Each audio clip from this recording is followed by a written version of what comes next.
우리가 앞으로 할 수 있는 말 중에 가장 많은 말은 뭐야? 감사합니다. 찬양합니다. 경배합니다. 당신의 은총 너무너무 감사합니다.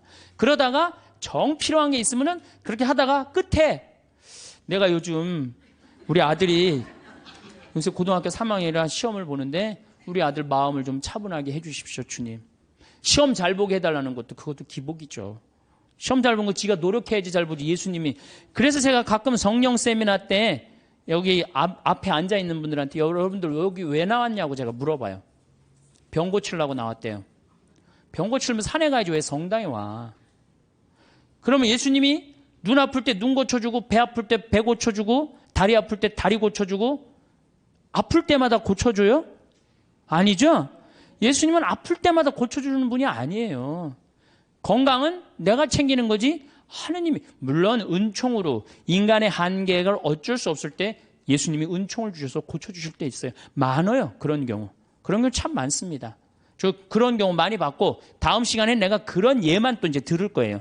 그런 예만 들을 건데 참 많아요. 그런데 그게 계속 이어져. 그 사람은 신앙인은 아니에요. 그 사람은 신앙인일 수가 없어요. 진정한 신앙인은 그런 거조차도 하나님께 간구하지 않는 거예요. 알아서 해달라고.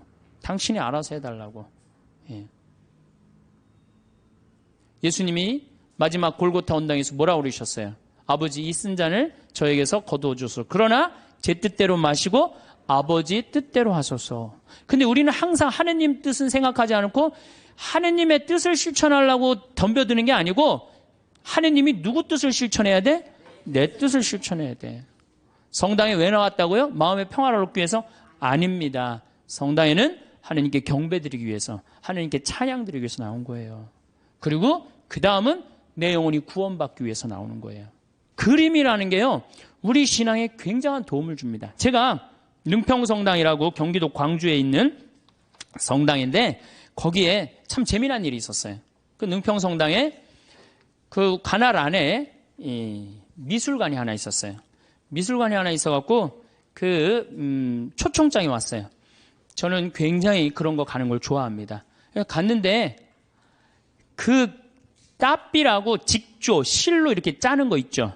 그게 딱 하나 걸려 있는데 가시 그게 걸려 있는데 내 가슴이 막 두근두근 뛰는 거예요. 막 벌렁벌렁 거리고. 제가 예술품을 보고 또 언제 벌렁벌렁 거렸느냐면은 석굴암을 보고 벌렁벌렁 거려서. 석굴암에 계신 부처님. 정말로 기가 막힌 작품이에요. 그 1500년 작품이지만은 가슴이 막 벌렁벌렁 뛰는 거예요. 그 석가모니의 그 부처님의 그 인자한 눈, 편안한 몸. 아, 정말 우리나라 사람들 대단한 정말 예술을 갖고 있는 거예요. 내가 그 석가모니 안에, 석굴암 안에 있는 부처님을 보면서 진짜 가슴이 벌렁벌렁 거렸어요. 그리고 난 다음에 또 그 가시관을 보고 가슴이 벌렁벌렁 거렸어요. 그래서 이 작품 하시는 교수님이 홍익대학 송번수라는 교수님인데 내가 그 교수님한테 그랬어요. 나는 이 작품 보고 너무너무 가슴이 떴는데 당신의 이런 기가 막힌 작품을 내가 성당을 곧 질 텐데 내 성당에다가 하느님께 봉헌하고 싶다. 그리고 이제 1년 반이 지났어요. 1년 반이 지나고 난 다음에 성당이 이제 설계가 나왔을 때 설계와 동시에 갔어요. 내가 성당을 짓는데 교수님 작품을 걸고 싶다고 얘기를 하지 않았느냐. 이제 걸고 싶다. 그랬더니 교수님 깜짝 놀라는 거예요. 말만 했는 줄 알았더니 그때만 해도 제가 8, 9년 전이니까 참 지금도 젊지만 그때는 더 젊었죠. 예. 깜짝 아주 새파랗고 젊은 신부가 당돌하게 와갖고 이렇게 얘기를 하는데 근데 그 교수님이 좋다. 내가 신부님 성당에다 베네딕토 나하고 본명이 같아. 내가 성당에 봉헌하겠다. 근데 교수님 문제가 하나 있다. 무슨 문제가 있냐면 난 가난한 성당의 본당 신부이기 때문에 돈이 없다. 오로지 있는 건 마음밖에 없다. 근데 이분 작품이 어디에 지금 있냐면 LG 아트센터 가보셨어요? 거기에 있는 작품이 그분이 하신 거예요. 그 다음에 아산 그 삼성에서 하는 그 병원의 그 작품. 그러니까 그분이 한 번 작품하면 보통 20억, 30억짜리를 하세요. 작품을 한 번 하면. 난 아무것도 몰랐지. 그리고 그 가시가 무슨 작품이었느냐? 이 헝가리 부다페스트 천년제를 수도 설정 천년제를 기념해갖고 세계 따삐전에 대상 탄 작품이에요. 그러니까 내가 보는 눈이 있었던 거지. 전 심사위원이 5명이 심사위원인데 한 명도 이 컴플레인을 안 하고 만장일치로 된 작품이에요. 그 기가 막힌 작품이죠. 그 기가 막힌 교수님, 선생님 작품을 성전에다가 그 농사꾼 신부의 유럽에 가다 그 책에는 그 사진을 내가 넣어놨어요. 그 사진을 넣어놨는데 기가 막혀요. 그게 4m에 4m야. 1년 동안 짠 거예요. 1년 동안. 시를 4m면 이거보다 훨씬 크죠. 그 내가 성당을 이렇게 조립식으로 성당을 이렇게 졌는데 그게 4억 들어갔는데 그 작품이 4억이 훨씬 넘어요. 그러니까 성당보다 작품값이 더 큰 거야. 근데 그분이 실값만 받고 그걸 봉헌해 준 거예요. 실값만. 대단하죠? 오로지.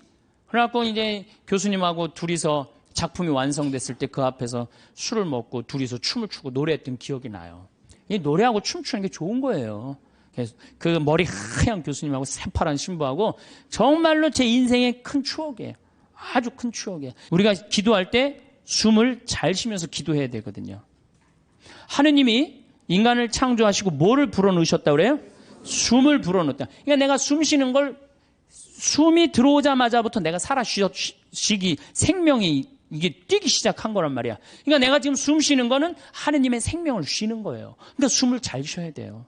더욱이 신앙인들이라면 1년 세례받은 지 1년 지난 사람의 숨하고 10년 지난 사람의 숨하고는 틀려야 돼요. 또 20년 성당 다닌 사람은 숨은 또 틀려야 돼. 1년 지난 사람은 숨을 1초에 한 번 쉰다면 10년 지난 사람은 10초에 한 번 쉴 줄 알아야 돼요. 그만큼 숨을 잘 쉬어야 돼요. 숨을 쉴 때는 코나 입으로 해갖고 심장으로 해서 비장으로 해서 대장으로 해서 간으로 해서 폐로 이런 공간으로 이렇게 다 구석구석에 숨을 다 넣어줘야지 이 안에 생명, 하느님의 생명이 살아 숨쉬는 거예요. 그런데 우리 천주교는 10년을 다니든 20년을 다니든 숨 제대로 쉬어요? 여기 자매님들 부부싸움 할 때 숨 쉬고 싸워요? 어떻게 싸워요? 숨을 목에다가 걸어놓고 싸우죠? 그래갖고 어떻게 따다다다다 하잖아. 당신이 뭐 나한테 해준 게 뭐 있어? 시집어갖고 그냥 1시간 동안 목에다 걸어놓으니까 1시간 정도 지나면 얼굴이 어떻게 돼요? 빨개져. 여기만 그 숨이 꽉 찬 거예요. 이게 여기 다 내려갔다 올라와야 되는데 그러니까 1시간 동안 숨을 안 쉬면 어떻게 돼? 이 아래가 죽는 거예요. 공기가 안 들어가는데 하느님의 생명이 안 들어가는데 살을 것 같아요? 죽을 것 같아요? 죽어요. 그래서 화병이 걸리는 거예요. 여러분들 중에 막 속이 답답하고 막 여기가 막 계속 아프고 땡기고 이러는 분들 있죠? 왜 그럴 것 같아요? 숨을 안 쉬고 살아서 그래요. 그러니까 천주교들은 부부싸움 할 때도 이거 숨 싸우는 게 틀려야 돼. 숨을 제대로 쉬고 싸워야 돼. 당신이 말이야, 내가 시집 와갖고 말이야,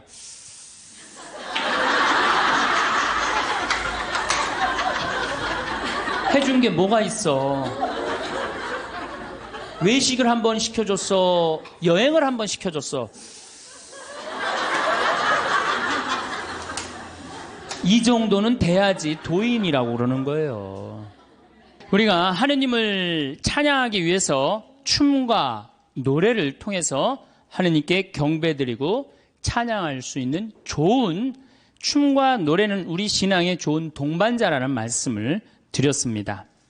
그럼 우리는 춤도 안 추고 노래도 안 한단 말이에요. 그렇다면 우리는 정말로 자유기도는 잘합니까? 자유기도는 잘해요? 구역반 모임 때 제일 힘든 게 뭐예요? 그 자유기도 하면 그냥 서로 눈치 보고 그냥 서로 미루고 이거 할까 말까 그러다가 못하고 지나가는 경우도 굉장히 많아요. 우리 평창에 레지오 단원들 피정 많이 옵니다. 1박 2일 또 하루 피정 이렇게 많이 와요. 그러면은 이게 평창은 여기는 이렇게 날씨 변화를 많이 못 느끼지만 우리 이렇게 시골로 가면 갈수록 그날의 변화를 너무 많이 느껴요. 그래갖고 이제 날이 너무너무 좋아갖고 내가 이렇게 합니다. 하느님께서 이렇게 좋은 맑은 날을 주셔서 너무너무 감사하니까 우리 하느님께 우리 보편제한 기도를 하자고. 그래서 내가 딱 제안을 했는데 보편제한 기도를 써놓지 않았다. 준비를 하지 않았다. 그럼 갑자기요. 찬물 끼얹어 놓은 것 같이 조용해져. 100명이 그냥. 기도하자고 그러는데 1분이 지나면요. 아무도 기도 안 합니다. 1분 지나고 나면 단장인 책임의식을 느낍니다. 이거 이렇게 해서는 안 되겠다. 신부님이 기도하자는데 책임의식을 느낀 단장이 어떻게 하느냐 하면은 부단장 옆구리를 찌릅니다. 네가 해라 이거지. 그럼 이 부단장이 단장이 시키면 해야 될 거 아니야. 근데 부단장은 어떻게 하냐면은 단장 손을 내칩니다. 왜 하필이면 나냐? 나보다 젊은 서기도 있는데 제시켜라 이거죠. 그러니까 레지오 단원이라고 그러면 기도쟁이 아니에요? 기도쟁이? 그렇죠? 그럼 기도를 잘해야 될 거 아니야. 그런데 자유기도 하나조차도 입을 열어 자신 있게 기도하지 못한다. 그게 무슨 신앙이에요? 제가 아까 얘기했죠? 성당에 왜 나옵니까? 왜 나오죠? 하느님을 경배하고 찬양하기 위해서 성당 나오는 거지, 내 마음의 평화를 얻기 위해서 나오면 완전히 정반대가 돼버려요. 아니 나 지금 마음 편안하게 미사 때 아무도 안 건드리고 좋은데 왜 날 찌르냐 이거야. 나 마음 평화롭게 좀 놔둬라 이거야. 나 마음의 평화를 찾고 싶은데 왜 날 찌르냐. 가만히 놔둬라. 이러면서 이게 그 평화가 깨지는 거죠. 그러니까 누구 위주야? 항상 나 위주예요. 하느님 위주가 아니고. 하느님께 기도하는 게 뭐 그렇게 어렵다고. 아무 말이나 하면 되는 걸. 근데 그 용기가 안 나는 거예요. 그나마 우리는 염경기도 우리 잘하는 거 있죠. 염경기도, 아침기도, 저녁기도, 삼종기도, 묵주기도. 아주 내가 아주 사랑하고 좋아하는 신부님이 한 분 계세요. 이 신부님 이름이 이시구 끝자는 삼자예요. 삼자. 근데 이 신부님이 어렸을 때 성당은 다녔지만은 세례를 안 받았어요. 근데 고등학교 3학년 때 세례를 받으면서 갑자기 신부가 돼야 되겠다. 즉흥적으로 이제 생각을 한 거죠. 그래갖고 이제 신학교를, 원래는 세례 받은 지 3년이 지나야지 신학교를 들어갈 수 있거든요. 근데 이제 어렸을 때부터 성당을 다녀서 그런지 본당 신부님이 아주 백을 엄청나게 써갖고 신학교에 들어간 거예요. 어쨌든 뭐 신학교는 들어왔는데 신학교 오니까 당황스러운 게 너무 많더래요. 기도문도 다 제대로 못 외우지. 근데 다른 뭐 신학생들은 서울신학교 다녔는데 다른 신학생 너무너무 잘 외우더래. 제일 당황스러운 게 삼종기도래. 삼종기도. 보면 그냥 서서 그냥 주님의 천사가 마리아께 아뢰니 성령으로 잉태하셨나이다. 애들이 술술술 했는데 자기는 하나도 모르겠더래요. 그냥 맨날 입 다물고 있으니 얼마나 창피해. 내가 이걸 외워야 되겠다. 그래갖고 맨날 화장실 가서 외웠대요. 주님의 천사가 마리아께 아뢰니 성령으로 잉태하셨나이다. 주님의 종이 오니 그대로 저의 이의 말씀이 사니 우리 가운데 막 이제 완벽하게 외웠대요. 그래갖고 이제 완벽하게 외워갖고 딱 하려고 했더니 갑자기 천상에 모여 기뻐하소서 알렐루야를 하더래요. 부활식이나 삼종기도가 바뀐 거야. 이거 참, 이 신학생도 이렇게 이게 염경기도도 어려우니 자유기도는 천주교 교우들한텐 더 멀고 험한 길이죠. 그러니까 입을 열어서 이게 우리가 자유기도도 못하는 거예요. 자유기도를 못할 양이면 우리 신앙의 성공조들이 한 시편이라도 좀 제대로 외워야 되는데, 시편 하나 마음속으로 외워갖고 답답할 때 그런 시편 하나도 성당에서 못한단 말이야. 시편 하나도. 그저 그냥 성당에 앉아갖고 이거 해주십시오, 저거 해주십시오, 이거 잘못했습니다, 다시는 안 그러겠습니다. 얼마나 이게 낮은 신앙의 영혼을 가지고 있는 건데요. 발전이 없잖아요. 시편 8편. 인간이 무엇이기에 이토록 기억해 주십니까? 사람이 무엇이기에 이토록 돌봐 주십니까? 얼마나 좋아. 그럼 하나만 외워도 얼마나 좋아요. 그렇죠? 시편 16편. 하느님 저를 지켜줘서 당신께 피신합니다. 주님께 아뢰입니다. 당신은 저의 주님, 저의 행복, 당신밖에 없습니다. 막 세상 사람들 속색이고 그러면은 이런 거 한 편 외우면 얼마나. 당신의 행복, 주님께 피신함이 훨씬 낫다. 사람을 믿기보다 훨씬 낫다. 주님, 당신은 저의 행복입니다. 얼마나 좋아요. 시편 19편, 제가 제일 좋아하는 거예요. 하늘은 하느님의 영광을 이야기하고 창공은 그분 손에 솜씨를 알리네. 낮은 낮에게 말을 건네고 밤은 밤에게 지식을 전하네. 말도 없고 이야기도 없으며 그들 목소리조차 들리지 않지만 그 소리는 온 땅으로, 그 말은 누리 끝까지 퍼져나가네. 저는 이 시편을 왜 좋아하느냐면요, 제가 이렇게 자연 안에서 살면서 느끼는 게 뭐냐면 하느님의 소리 없어요. 그렇지만 그 기운이 온 누리에 퍼져 있는 걸 느껴요. 이게 하느님의 소리가 비록 소리도 없지만 이 온 세상으로 퍼져가는구나. 낮은 낮에게 말을 전하고 밤은 밤에게 지식을 전하고. 얼마나 좋은 시편이에요. 온누리에 하느님의 기운이 들어있고 그게 말로 한다고 여러분들 하느님을 느끼는 게 말로 들려요? 그냥 온몸으로 느끼는 거지 하느님의 존재가. 이 정말로 좋은 시편이에요. 또 아까도 말했지 유명한 시편 정 외울 자신 없으면 이거라도 외워. 주님은 나의 목자 나는 아쉬울 것 없노라. 푸른 풀밭에 나를 쉬게 하시고 잔잔한 물가로 나를 이끄시어 내 영혼에 생기를 돋주시고 바른 길로 나를 끌어주시니 당신 이름 때문이어라. 이런 거 하나. 그러니까 시편을 늘 그러니까 의무로 시편을 하지 말고 그냥 하나씩 이렇게 외워둬요. 그러면 신앙에 굉장한 도움이 돼요. 내가 기도하는데도 도움이 되고. 또 제가 서품 때 한 시편이에요. 주님을 찬송하여라. 좋으신 분이시다. 주님의 사랑은 지금 바뀌었는데 옛날에는 주님의 사랑은 영원하시다. 영원한 사랑 얼마나 좋아요. 지금은 주님의 자애는 영원하시다. 이렇게 말했어요. 공경 속에서 내가 주님께 불렀더니 주님께서 응답하시고 나를 넓은 곳으로 이끄셨네. 주님께서 나를 위하시니 나는 두렵지 않네. 사람이 나에게 무엇을 할까 보냐. 주님은 나를 도우시는 분이시니 나를 미워하는 자들을 나는 내려다보리라.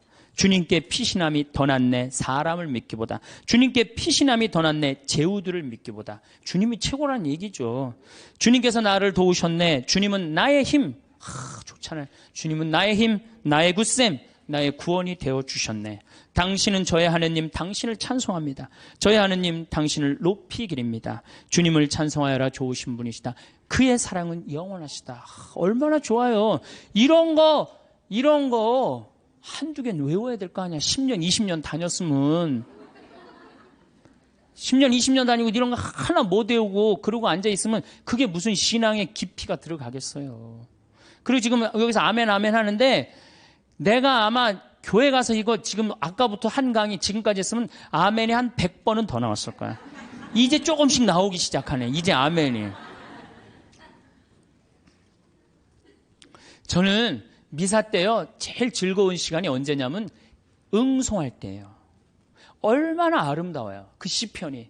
구절구절이 다 마음에 얼마나. 오늘 여러분들 그 시편, 오늘 미사 시편이 뭐냐면 주님께서 당신 소유로 뽑으신 백성은 행복하여라. 행복하여라. 주님을 하느님으로 모시는 민족. 그분께서 당신 소유로 뽑으신 백성, 주님께서는 하늘에서 살피시며 모든 사람을 바라보시도다. 우리의 영혼은 주님을 기다리니 그분은 우리의 도움, 우리의 방패시로다. 주님 안에서 우리 마음이 기뻐하고 그분의 거룩하신 이름을 우리가 신뢰하는도다. 이 매일 드리는 미사가 기적이요, 아름다운 찬미의 시간이야. 근데 우리가 의식을 하고 드려요, 안 하고 드려요? 의식을 안. 그래서 그걸 죽은 전례라고 그러는 거예요. 저는 독서를 읽고 제일 기다려지는 시간이 시편이에요. 그래서 사회자가 그걸 하지만 전 속으로 합니다. 전 2번 정도를 봐요. 너무 소중하니까. 그런 시편을 매일매일 우리는 하고 있단 말이야. 매일매일 소중한 시편을 하고 있는데 시편 시간만 되면 교우들이 지루해 한단 말이야. 이게 언제 끝나나. 그러니까 미사의 의미, 내가 미사가 찬미 드리는 시간이고 찬양 드리는 시간이고 시편의 의미를 깨달으면은 미사 처음부터 끝까지가 마땅하고 옳은 일입니다. 이게 저절로 나온다니까요.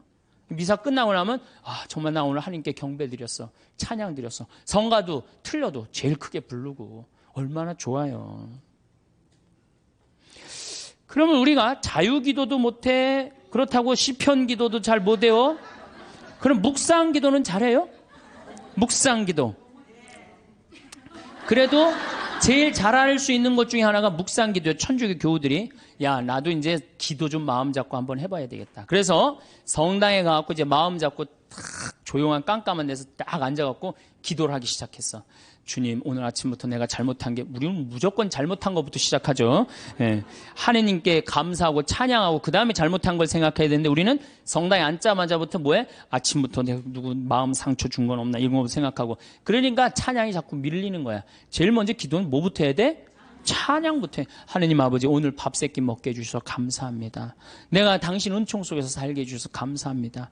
이렇게 감사한데 내가 당신의 은혜 속에서 살면서도 그 은혜에 보답하지 못하는 부분들이 있습니다. 이렇게 해야 되는데 우린 무조건 내 잘못부터 일단 생각을 하는 거야. 어쨌든 그리고 이제 성당에 앉아갖고 다 묵상 기도를 무지하게 오래 했어. 하느님 생각도 좀 들어보고, 내 얘기도 해보고. 그래갖고 그냥 무지하게 오래 했다고 생각하고 시계를 딱 봤는데 나는 1시간 했다고 생각했는데 시계 보니까 몇 분 지나? 10분도 안 지나는 경우가 허다해요. 그렇죠? 그냥 1시간 기도하라 그러면 1시간 기도를 어떻게 해야 되는지 모르는 경우들도 많아. 그러니까 묵상을 들어갈 수가 없는 거야. 불교에서는 선하잖아요. 이게 불교뿐만 아니라 모든 종교가 뭐예요? 숨 쉬는 게 가장 중요해요. 숨 쉬는 게. 근데 우리는 10년, 20년 성당 다니면 뭐해? 싸울 땐 목에다가 숨 걸어놓고 그냥 막 해대고 따다다다다다 하는데 이 세상은 넓은 수도원이에요. 여러분들은 돛 닦는 거예요. 저나 여러분들은 돛 닦는 거예요. 그래서 정말 하느님 20년, 30년 믿었으면은 그 정도 믿으면 완전히 이제 하느님과 하나가 돼갖고 숨도 정말로 잘 쉬어야죠. 그래서 옛날에 스님들은 산속에 짐승들 많아도 삶 속에 들어가도 하나도 안 위험했대요. 왜냐하면 정말로 도가 깊은 스님들은 1분에 한 번 숨 쉬었다는 거. 천천히.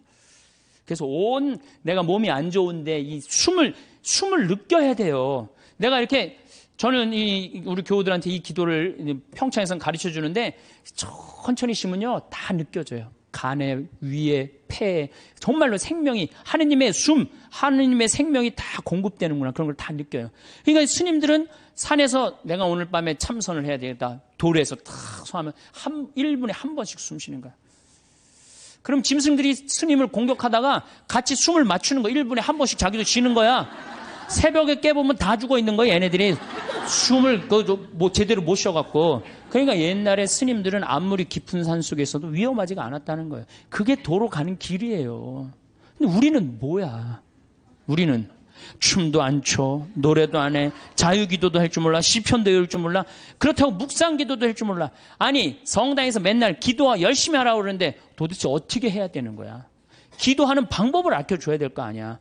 아니 고기 잡으려면 고기 잡는 법을 알려줘야 될 거 아니야. 생전 기도하는 법을 안 가르쳐줘요. 그리고 맨날 기도하라고 그래. 뭘 하라고 그러는지 몰라도 그냥 맨날 기도하시오. 어떻게 해라는 거야? 첫 번째 조건은 숨 쉬는 거예요. 모든 종교가 깊은 묵상, 명상으로 들어가기에 첫 번째 조건이 뭐예요? 숨을 쉬는 거예요. 그래서 여기 가장 쉬운 건 천천히 들이쉬고 참았다가 천천히 내뱉는 거예요.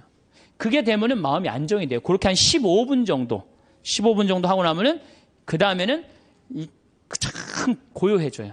고요해지면 그때는 하느님의 소리를 들을 수 있는 거예요. 내가 막 정신이 없고 막 닭똥집도 생각나고 막 화도 나고 그러는데 하느님의 소리가 들릴 것 같아요? 안 들릴 것 같아요? 안 들립니다. 내가 완전히 고요한 상태, 엘리야가 고요한 상태에서 하느님을 만났듯이 나도 완전히 고요한 상태에서 하느님을 만나야 돼. 그러려면 1시간 정도 걸린단 말이에요. 이거 그냥 앉자마자 이렇게 잘못하고 뭐하고 내가 참았는데 이번엔 못 참겠고 이러다 보면은 내가 얘기를 하다 보면은 이게 기도가 아니고 일방적으로 떠들다 가는 거예요. 기도는 하느님의 소리를 듣는 거예요. 듣는 게 기도예요. 들으려면 어떻게 해야 돼? 내가 고요한 상태. 다른 어떤 것도 나를 건드리지도 못하는 상태. 그래야지 영원한 하느님을 조금이라도 느낄 수 있고 맛볼 수 있죠. 그러니까 앞으로는 부부싸움 할 때도 어떻게 해? 숨을 쉬면서 싸우란 말이에요. 숨을 쉬면서. 그러면은 여보 당신 성당 열심히 나가더니 완전히 이제 당신 달라졌네. 얼굴이 빨개지더니 이제 얼굴도 편안하고 싸울 때.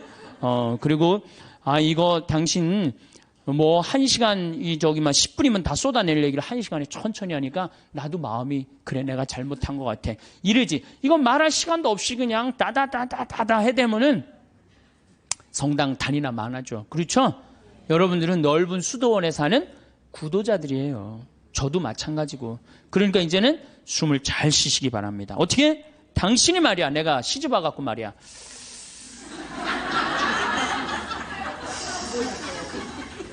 해준 게 뭐가 있어? 이러면은요, 부부싸움 100번 할 거요, 2번도 안 합니다.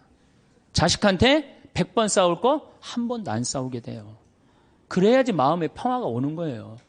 평화는 저절로 찾아오는 게 아니에요. 수많은 과정 끝에, 맨 끝에 누가 기다리고 있어? 평화가 기다리고 있는 거예요. 평화가.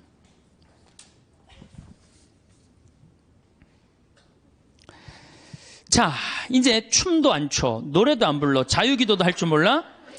하느님을 향한 인간의 마음을 표현하는 시편도 하나도 외울 줄 몰라. 묵상 기도도 할 줄 몰라. 이렇게 하면서 하느님을 믿고 신앙생활을 한다고 말하는 사람은 깜깜한 밤에 등불 없이 가는 거하고 똑같은 거예요. 우리 신앙의 인도자 등불은 누구야? 춤과 노래와 시야. 그러니까 여러분들 그걸 충분히 이용하세요.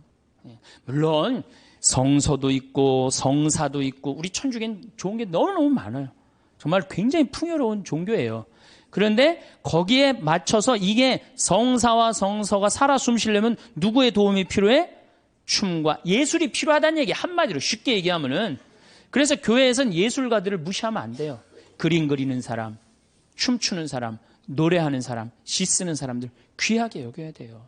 그걸 귀하게 여기는 공동체만이 영적으로 드러높일 수가 있는 거예요.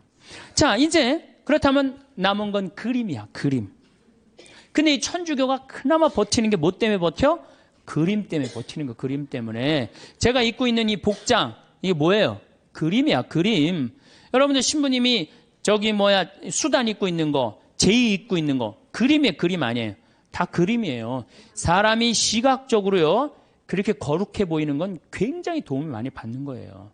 특히 수녀님들, 수녀님 복장 입고 있는 거, 그림 중에 제일 이쁜 그림이에요. 천주교 그림 중에. 그래서 수녀님들이 얼마나 그 그림 효과가 좋으냐면 신부가 아무리 로망칼라 차고 지나가도요, 다 이거 보자 그래요. 검문할 때 신부는 소용없어, 로망칼라. 근데 수녀님만 딱 옆에 타시면 프리패스예요. 수녀님, 그림 중에 최고 그림이에요. 그런 게 다 그림이야. 신앙에 도움이 되는. 또 우리는 스테인드 글라스도 있고. 그렇죠?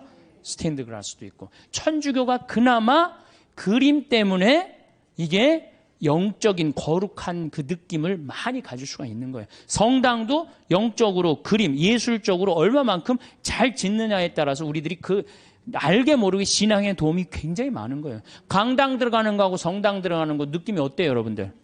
틀리죠? 그게 다 뭐 때문에 그래? 그림 때문에 그런 거예요. 그림 때문에. 그림은 굉장히 중요한 거예요.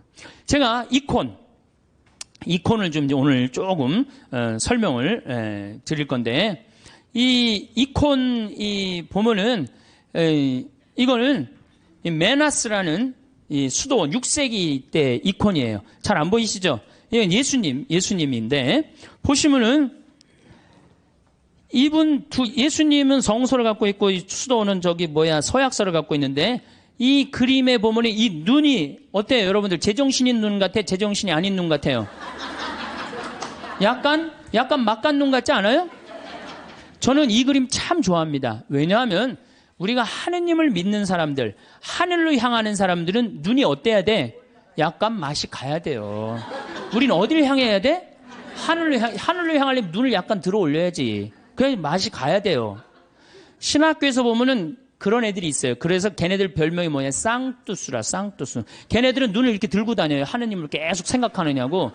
그런데 만약에 내 눈이 판교의 땅을 사면 뛸까? 동탄의 땅을 사면 뛸까? 이렇게 세상적인 눈이 반짝반짝하고 그러면서도 하느님을 믿는다면 아니죠. 우리는 이미 어디를 향하는 사람들이야? 하늘을 향하는 사람이야.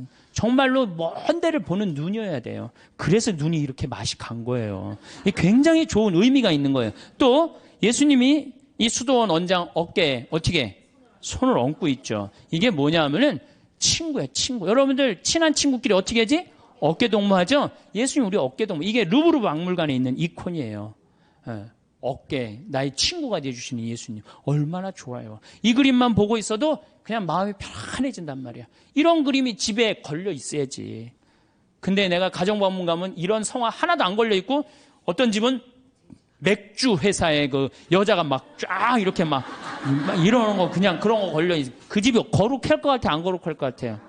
내가 신앙생활할 때 우리 가정을 어떻게 꾸미느냐? 그것도 굉장히 중요한 거예요. 그래서 여러분들 이런 이콘 사셔서 걸어놓으세요. 제발. 그 집안을 거룩하게 꾸미는 그것도 그림이에요. 그림. 초도 좋은 것도 사놓고. 성모님도 이쁜 성모님 사놓고. 거기도 초 켜놓고. 이콘도 이게 집에 이 정도 집에 벽에 걸어놔도 돼. 요즘 다 집들이 크더라고. 가정방문 다녀보니까. 얼마나 좋아요. 요거는 돌아온 탕자. 잘 안 보이시죠? 네, 평창에 오세요. 네, 평창에 오면은 이걸 놓고 기도하니까 이거는 돌아온 탕자예요. 이건 람브란트라는 분의 이건 상테페테르부르크의 카잔 성당에 있는 이콘이에요. 여러분들이 탕자, 예수님이 탕자 얘기를 했지만 저는 이 탕자가 참 나쁜 놈이라고 생각해요. 아버지가 살아있는데 재산 달라고 그랬잖아요. 그렇죠? 보통 재산은 언제 우리가 달라고 그러죠? 돌아가실 때 달라고 그랬는데 살아있을 때 달라고 그래. 살아있을 때 달라고 그러고 어떻게? 이걸 갖고 나가서 흥청망청 썼어요. 그리고 돌아올 때 왜 이 아들이 돌아와요? 배가 고파서 돌아옵니다. 뭐라 그래? 아버지 집에 먹을 거 많은데. 그리고 돌아오는 거예요. 그런데 이 아버지는 그런 아들이 돌아온 것 자체만 해도 좋아요, 안 좋아요? 좋았던 거예요. 그래서 맨발로 쫓아나와갖고 아들을 끌어안는데 이 아버지가 지금 장님이에요. 눈을 감고 있어요. 어떻게? 네가 무슨 죄를 져도 돌아만 온다면 내가 너를 받아주마. 그리고 끌어안아. 눈 감아주마. 얼마나 좋은 그림이에요. 그 다음에 손은 한 손은 엄마 손, 한 손은 아빠 손이야. 아버지의 강인함으로, 어머니의 따뜻함으로 이젠 다시는 너를 세상 밖 죄악으로 난 너를 내보내지 않겠다. 다 끌어안아주는 거예요. 얼마나 이 품에 안겼을 때 얼마나 좋겠어요. 우리도 정말 세상 막 돌아다니다가 아버지 생각나고 돌아오면 아버지가 어떻게 해? 언제든지 이렇게 안아주시고 끌어안아주신단 말이야. 이 띠를 뚫어서 죄 진 사람들, 다리는 신발 다 떨어져갖고 그런데도 이 아들을 받아들인단 말이야. 그랬더니 큰아들이 막 화를 내고 어두움 속에서 있어.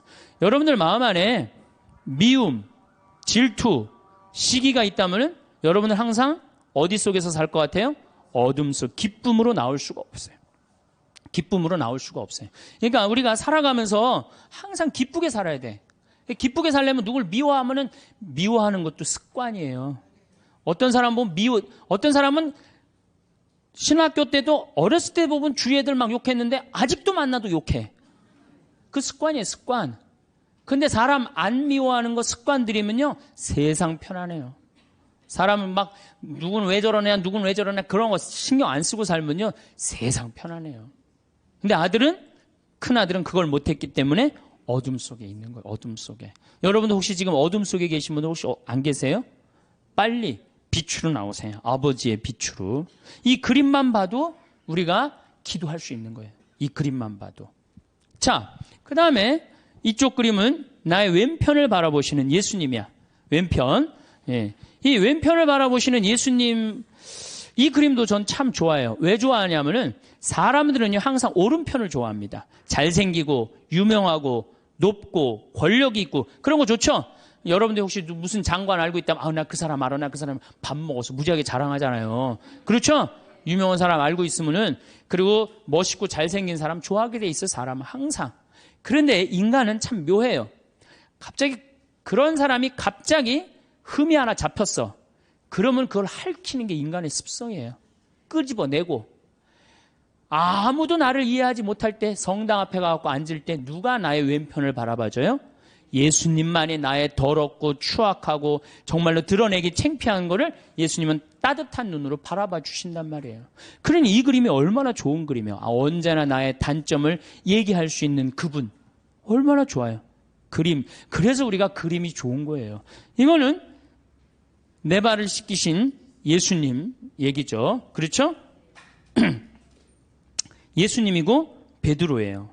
그런데 여러분들 발을 씻긴다. 뭐 우리가 전례적으로도 발 몇 번 씻겨보고 그랬죠? 그런 경험 있죠? 이스라엘에서 발을 씻긴다.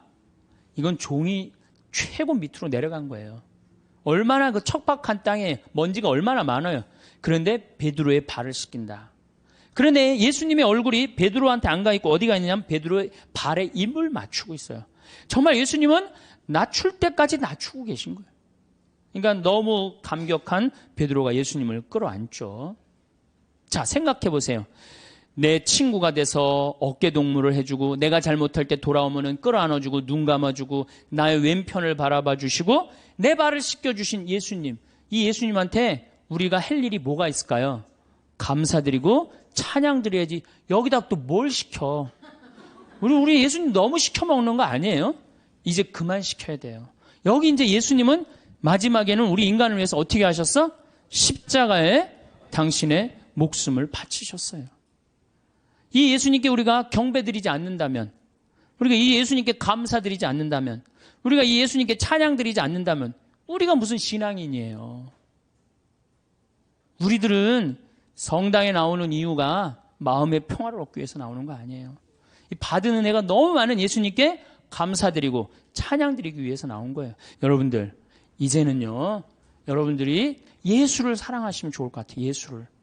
그래서 이제 성가도, 춤도, 노래도, 시도 열심히, 그림도 열심히 하는 그런 사람들이 될 때 우리가 하느님께 다가가는 거예요. 제가 우리 교우들한테 이런 이제 강의를 이제 한 지가 한 2달 정도, 2달 전부터 이런 강의를 제가 시작을 했어요. 왜 이런 강의를 제가 하기 시작을 했느냐면은 지금 이슬람교가 천주교를 앞질렀습니다. 이슬람교가 인구 면에 있어서 이슬람이 훨씬 많아요. 이슬람을 가만히 들여다보니까 철저해요. 신앙생활을 철저하게 해요. 신앙생활을. 근데 천주교를 보니까 점점 더 느슨해져. 막 그야말로 이게 진짜 성당 다니는 사람인지 안 다니는 사람인지 구분도 안 될 정도로 완전히 느슨해지는 거예요. 이렇게 느슨해지다가는 하느님과의 관계가 점점 더 멀어질 수밖에 없어요. 우리도 철저하게 신앙생활, 하느님을 믿는, 우리 신앙 성도들은 하느님을 믿는다는 이유 하나로 어떻게 살으셨어요? 이 순교자성을. 죽는 게 문제가 아니고, 죽는 건 뭐 그냥 죽으면 되는 건데, 어떻게 다 산속으로 다 피해 들어갔어요. 옛날에 다 양반집이 다 믿었죠? 산속으로 들어가면은 출세할 길이 있어요, 없어요? 출세할 길이 없어요. 그래서 100년 동안 출세를 못했어요. 천주교 교우들은 100년 동안 세상에 나오지 못했다고 하느님을 믿는다는 이유 하나로. 하느님을 믿는다는 이유 하나로. 근데 우리는 요즘 자녀들한테 신앙교육을 어떻게 시켜요? 고등학교 3학년만 되면은 성당 안 나가면 슬그머니 눈 감아버린단 말이에요. 1년 동안만 네가. 그러니까 이게 하느님을 왜 믿는지를 모르는 거지. 뭐가 중요한지 모르는 거지. 제가 오체 투지 라싸까지 2100km를 가는 그 모습을 보면서 참 많은 걸 느꼈어요. 제가 우리나라 성주순례 다 지금 제대로 다니는 성주순례 하나도 없어요. 성주순례는 원래 걷는 거예요. 아니 3번 걷고 1번 절하는 건 안 하더라도 걸어는 가야 될 거 아니야. 걸어. 근데 우리 성주순례 어떻게 가? 버스 타고 씩 가갖고 거기서 미사 한번 하고 설명 안 하고 밥 먹고 씩 돌아오잖아요. 거기에 감동이 있을 것 같아요? 감동이 있을 수가 없어요. 제가 능평 본당 신부 할 때 교우들한테 그랬어요. 성주순례 가자고 그래서 제가 계속 관두자. 그래서 딱 9월 달에 성주순례를 했어. 어떻게 성주순례를 했냐면은 전체 교우들을 다 세남터에서부터 미리네까지 걷게 했어요. 세남터에서 미리네까지. 어떻게 걷게? 목, 금, 토, 일 4일 동안을 걷는 거예요. 어떻게 걸어? 저녁 7시에 퇴근해갖고 애들 다 학교 가는 애들 다 일찍 나오고 직장 퇴근하면 다 나와요. 그래갖고 세남터까지 버스로 데리고 가요.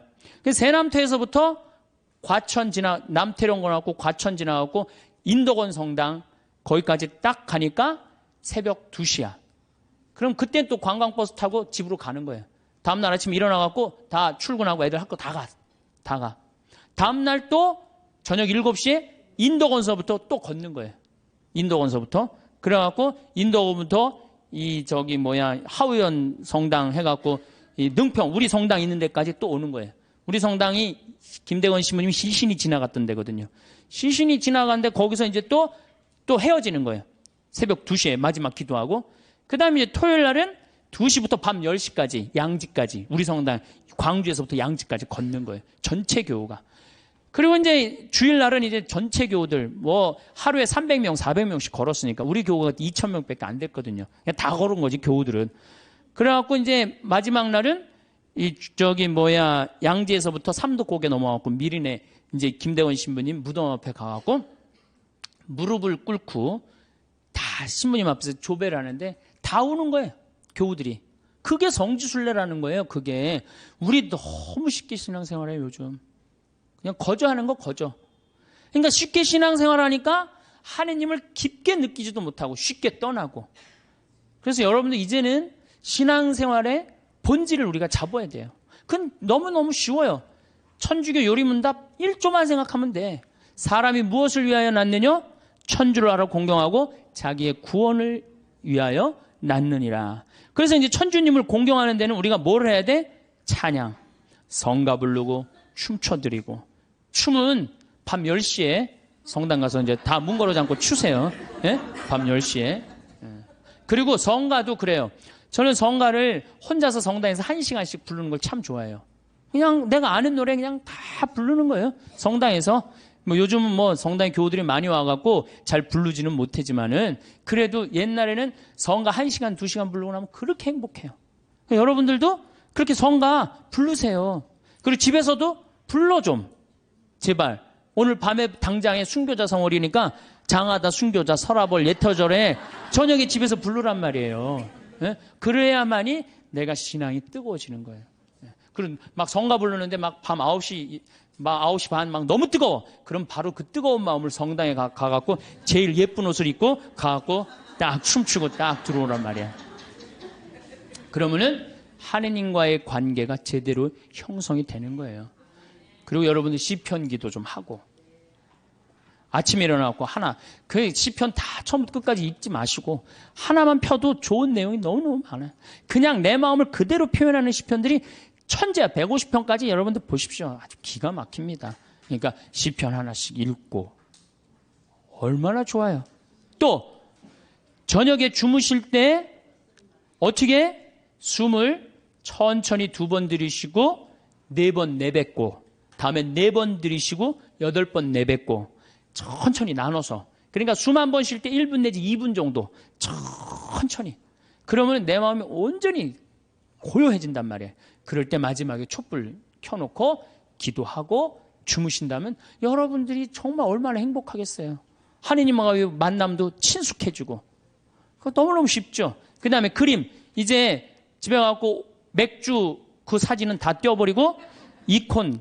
이거 좀 비쌀 거예요.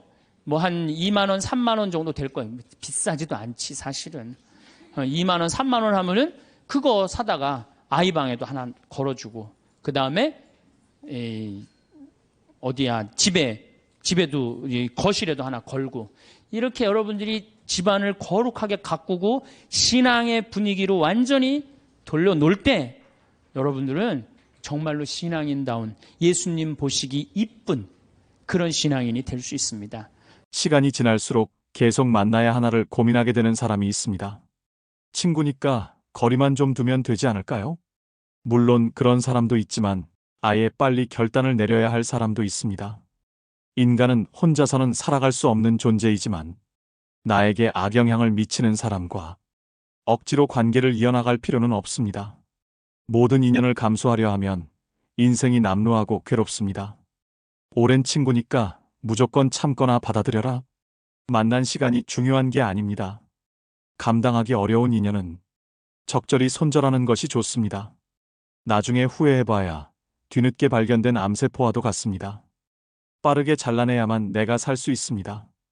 우리는 인연을 맺음으로써 도움을 받기도 하지만 그에 못지않게 피해도 많이 당하는데, 대부분의 피해는 진실 없는 사람에게 진실을 쏟아부은 대가로 받는 벌입니다. 어떤 인연을 만나고 맺느냐에 따라서 내 행복과 불행이 결정됩니다. 여러분 가까이 있는 사람들이 여러분 인생을 만듭니다. 인생을 살아보니 인연은 아름답기도 하고 감사하기도 하고 불편하기도 고통스럽기도 합니다. 나이 들수록 아름답고 감사한 인연들만 안고 가셔야 됩니다. 운명은 타고 나는 것이지만 팔자는 만들어가는 것입니다. 맞지 않는 인연의 끈을 놓지 못하고 끝까지 잡고 계시면 자기 팔자 자기가 꼬는 겁니다. 때문에 여러분의 방에 절대 아무나 들여서는 안 됩니다. 오늘 말씀드릴 유형의 사람은 오랜 친구라도 반드시 인연을 끊어야 되는 사람입니다. 그냥 평생 가까이 두지 않는 것이 낫다고까지 말씀드릴 수 있습니다. 영상을 끝까지 시청하셔서 더 이상 인간관계 때문에 나의 귀한 시간과 감정 낭비하지 않으셨으면 합니다. 첫 번째는 얻어먹기만 하는 사람입니다. 살다 보면 남에게 베풀 줄은 전혀 모르고 얻어먹기만 하는 사람들이 있습니다. 이런 사람들은 처음 한두 번은 내가 베풀 수 있어도 계속되면 온갖 정이 떨어지고 결국엔 질려버리고 맙니다. 상대가 좋은 차 탄다고, 돈 제일 많이 번다고 이유를 대며 계속 얻어먹습니다. 다른 사람이 잘 된 것이 자기 덕분인 양주인 행세하는 그 거지근성은 어디에서 나온 것인지 참 궁금합니다. 권리도 아닌데 권리인 양 착각하는 사람들은 인격이 미성숙한 사람입니다. 받는 게 당연한 줄로만 알고 나중에 안 주면 오히려 역정을 냅니다. 호의가 계속되면 호구가 된다는 말이 딱 이런 사람들 상대로 맞는 말입니다. 그들을 자세히 살펴보면 평소 자기가 하고 싶은 것들은 모두 누리고 유독 사람을 만날 때만 돈이 없다고 말합니다. 친구의 양보만 원하니 어처구니가 없습니다. 이처럼 당연하게 얻어먹는 사람은 다른 사람이 이룬 성공은 함부로 폄하하면서 자기가 가진 것은 굉장히 귀하게 여기는 이기적인 사람입니다. 이런 친구 중 적지 않은 수는 내가 어려울 때 나 몰라라 할 가능성이 높습니다. 내 어려움을 안타까워하기보다 얻어먹을 대상 하나가 줄었다는 식입니다. 다만 내가 사면 상대도 반드시 사야 한다는 것이 아닙니다. 얻어먹기만 하려는 친구와 형편에 맞게 사려는 친구는 눈에 보입니다. 형편이 안 되는 친구는 돈 걱정 말고 몸만 오라고도 합니다. 그 마음이 와닿기 때문입니다. 얻어먹기만 하는 친구는 작은 이익에 집착하는 옹졸함과 이기적인 면이 관계를 해칩니다. 친구를 이용만 한다는 생각에 만남이 짜증스럽습니다. 이런 친구에게 쓰는 돈은 헛돈 쓰는 것과 같습니다. 차라리 어려운 사람에게 기부하는 것이 100번 낫습니다. 얻어먹기만 하고 베풀 줄 모르는 사람은 평생 가도 그 버릇을 못 고칩니다. 이런 사람을 가까이 하면 내 주머니만 가벼워지고 내게는 득될 것이 하나도 없음을 명심하셔야 됩니다. 두 번째는 부정적인 사람입니다. 만날 때마다 우울한 얘기, 힘든 얘기, 불평불만을 쏟아내는 사람입니다.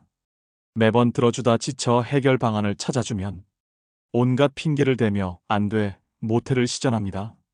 새로운 가능성과 희망에 대해 얘기하는 상황에서도 이건 이래서 못한다. 그건 저래서 안 된다. 안 되는 이유들만 늘어놓습니다. 어떻게든 부정적인 흠만 후벼 파는 사람입니다. 즉, 나를 소모해서 자신을 충전시키는 에너지 뱀파이어 유형입니다. 곁에 두게 되면 제일 위험한 인물이라고도 할 수 있는데요. 부정적인 에너지는 반드시 서로 전염됩니다. 이 과정은 나도 모르게 일어나기 때문에 더더욱 알아차리기 힘듭니다. 이런 사람이 옆에 있으면 될 일도 안 됩니다. 부정적인 사람과 시간을 많이 보내게 되면 현상에 대한 객관화가 잘 안 돼서 바른 방향으로 가기가 어렵습니다. 즉, 호랑이 입에 여러분의 머리를 넣어선 안 된다는 말입니다. 이런 사람들은 주위의 에너지를 뺏고 건설적인 생각을 차단시키는 아주 위험한 존재인데요. 나의 꿈도 내 목표도 모두 차단시킬 사람입니다. 특히 내가 힘들거나 불안정한 상황일 때는 더더욱 영향을 받고 흔들리기 쉽기 때문에 1순위로 멀리해야 될 사람입니다. 말이 씨가 된다는 말 다들 들어보셨을 겁니다. 말에는 생각이 담겨져 있고 생각은 그 무엇보다 크고 강력한 존재이기에 우리는 늘 조심하고 또 조심해야 합니다. 처음엔 무심코 들었던 그 부정적 씨앗이 나중에는 자신을 집어삼킬 수도 있음을 명심하셔야 됩니다. 사람을 곁에 두는 것은 정말 신중히 해야 하는 일인데 부정적인 사람을 곁에 둔다는 것은 내가 하는 모든 일이 잘 안 풀리고 나쁜 상황만을 맞이하고 싶다는 이야기와도 같습니다. 오히려 만나는 모든 사람을 존중하고 배우려는 긍정적인 태도를 가지고 있는 사람과 가까이 해야 됩니다. 단언컨대 부정적인 사람은 여러분의 인생에 단 1%도 도움이 안 됩니다. 과감히 손절하셔야 됩니다. 세 번째는 뒷담화하는 사람입니다. 우리가 인생을 살아가면서 아예 뒷담화를 안 할 수는 없다고 생각합니다. 자신의 속상했던 일이나 감정을 신뢰할 만한 사람에게 털어놓는 것은 감정 정화의 효과가 크다고 생각하는데요. 하지만 지금 말씀드리는 손절해야 될 사람은 틈만 나면 뒷담화를 일삼는 사람입니다. 뒷담화를 주기적으로 하는 사람들은 상대방을 깎아내림으로 자신이 일시적으로 우월해 보이는 느낌을 즐깁니다. 자신의 열등감을 뒷담화로 해소하려는 것이죠. 또 듣는 사람이 공감하지 않을 경우에는 넌 내 편이 아니구나 라고 생각하며 그 사람에 대한 험담을 또 다른 누군가에게 하는 패턴을 가지게 됩니다. 나는 아니겠지라고 안일하게 생각하다가 뒤통수를 맞게 됩니다. 상대가 자주 뒷담화를 하는 기색이 보인다면 바로 머릿속에서 경고 신호를 올리셔야 합니다. 특히 이런 사람들의 가장 큰 문제점은 어디서 전해 들은 이야기를 부풀려서 사실인 양 여기저기 퍼나르고 남의 치부나 약점까지도 전혀 경각심 없이 나불거릴 수 있다는 점입니다. 어렵게 꺼낸 내 비밀 이야기도 다른 사람들에게 고스란히 전달될 수 있다는 점을 명심하셔야 됩니다. 뒷담화 잘하는 친구가 있는 모임에 가보면 자신들의 이야기는 없고 남의 이야기로 시작해 남의 이야기로 끝이 납니다. 만남을 마치고 돌아가는 길에는 허무함만 들고 때로는 부정적인 감정에 사로잡히기도 하지요. 이처럼 지나치게 남의 이야기를 입에 올리고 상대방의 단점만을 콕콕 집어내 험담을 일삼는 사람은 내 정신 건강에 해롭습니다. 이런 사람은 타인을 볼 때 애초에 좋은 점보다는 나쁜 점부터 먼저 보는 사람이기 때문에 가까이 둬서 좋을 것이 하등 없다는 이야기입니다. 손절은 빠를수록 좋고 다들 아시겠지만 사람은 절대 바뀌지 않습니다. 관계를 개선하려는 노력 자체가 에너지 낭비입니다. 뒷담화를 일삼는 사람을 손절하는 것은 사람을 잃는 것이 아니라 내면의 평화를 챙기는 일임을 명심하셔야 됩니다. 네 번째는 가스라이팅을 일삼는 사람입니다. 뱀같이 교활하고 가스라이팅하는 사람을 잘못 만나면 인생 완전히 종치고 파탄납니다.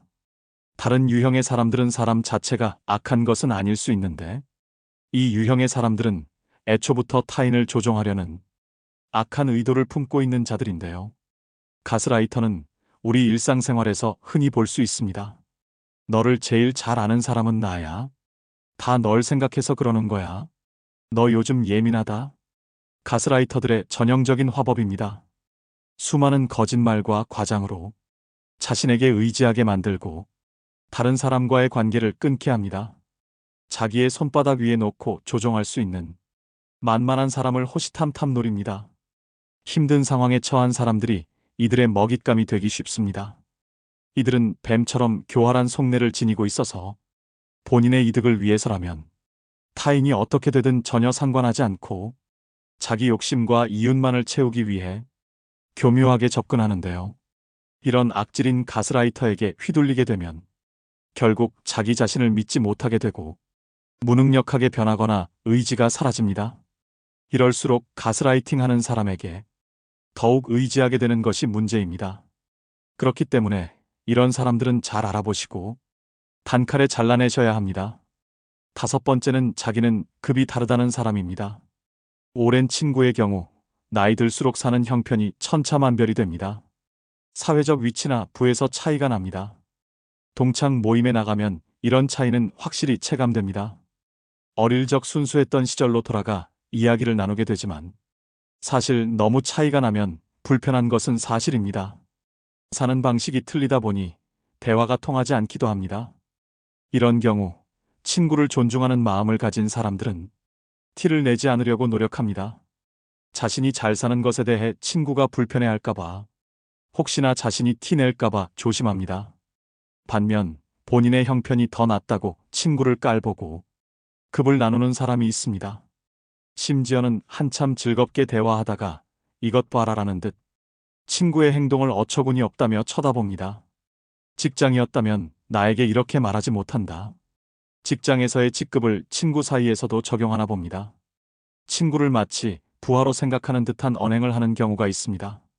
더 심한 건 그동안 몰랐지만 급을 나누고 있었다는 사실을 안 경우입니다. 예를 들어 친구를 자기 아래 급으로 여겨왔던 것처럼 한 계급 아래로 보는 말투, 난 너와 급이 다르다는 식으로 행동합니다. 한마디로 어디서 감히입니다. 이런 관계는 건강한 친구 관계라고 하기 어렵습니다. 어디 무서워서 쳐다보기라도 하겠습니까? 하루빨리 손절이 시급한 사람입니다. 이런 사람은 만날수록 스트레스만 받고 후회만 하게 됩니다. 여섯 번째는 전형적인 내로남불 유형인 사람입니다. 같은 상황 속에서도 나는 되고 너는 안 된다고 하는 사람들이 있습니다. 이런 사람 특징은 자기 자신에게는 한없이 관대하고 남에게는 옹졸해서 엄격한 잣대를 들이밀지요. 진정성숙하고 그릇이 넓은 사람이라면 이와는 반대로 적용합니다. 자기 자신은 엄격하게 돌아보고 다른 사람은 너그럽게 용서할 줄 알아야 합니다. 하지만 이런 내로남불 유형의 사람들은 남이 자기에게 하는 실수는 티끌만큼도 용납을 못하면서 자기가 저지른 잘못은 그럴 수도 있지라며 뻔뻔한 태도로 일관합니다. 또 이런 사람은 남에게 미안하다는 사과도 전혀 하지 않고 본인의 잘못을 인정할 줄도 모릅니다. 이런 사람을 두고 참으로 낯짝이 두껍다, 뻔뻔하다는 표현이 있는 것이겠지요. 그야말로 천상천하 유아독존의 제 잘난 맛에 사는 사람입니다. 애초에 자기를 향한 기준이 너무 관대하고 자기 객관화가 안 되는 사람이기 때문인데요. 이런 사람과 대화를 하다 보면 우라통이 치밀거나 속에 천불이 납니다. 이 사람과 똑같은 사람이 되기 싫어 꾹꾹 참으며 배려심 있게 행동하지만 결국 같은 상황이 되풀이되는 악순환입니다. 이런 사람과 엮이면 매우 피곤하고 아무리 말을 하고 설득을 해도 씨알도 먹히지 않기 때문에 그냥 차라리 조용히 손절을 하고 멀어지는 것이 내 심신 안정에 이로운 길입니다. 마지막 7번째는 시간이 아깝게 느껴지는 사람입니다. 의미 있는 만남인지 아는 방법은 무엇일까요? 누군가와 헤어져 집으로 갈 때 발걸음이 가볍고 기분이 좋다면 의미 있는 만남이라고 말합니다. 반대로 울적하고 함께 보낸 시간이 아깝게 느껴진다면 잘못된 만남으로, 이런 만남은 인생을 소모하고 있다는 찝찝함을 남기기 때문에 되도록 피하는 게 좋다고 당부드립니다. 시간을 헛되이 낭비할 바에는 친구를 잃는 쪽을 택하셔야 됩니다.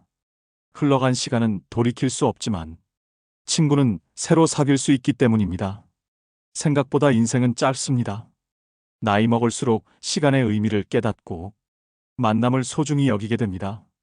이때 만남은 양이 아니라 질입니다. 사람을 만났는데 느낌이 싸하거나 거북하다면 일단 만남을 중단하는 것이 좋습니다. 이런 사람은 앞으로 위험을 몰고 올지도 모릅니다. 만날수록 내 자존감이 떨어지고 기가 빠진다면 만나지 않는 것이 좋습니다. 느낌은 찜찜한데 억지로 만나고 나면 역시나 기분이 좋지 않은 경우가 많지요. 책적정한 삶의 저자인 김경일 심리학과 교수가 한 강연에서 제안한 전화번호를 차단하는 방법도 효과적이라고 생각합니다. 찜찜한 사람에게 전화가 오면 조마조마할 때가 있습니다. 전화를 받으면 자기도 모르게 약속을 잡고 약속일이 다가올 때까지 스트레스를 받습니다. 아예 번호를 뜨지 않게 하면 이런 고통에서 벗어날 수 있습니다.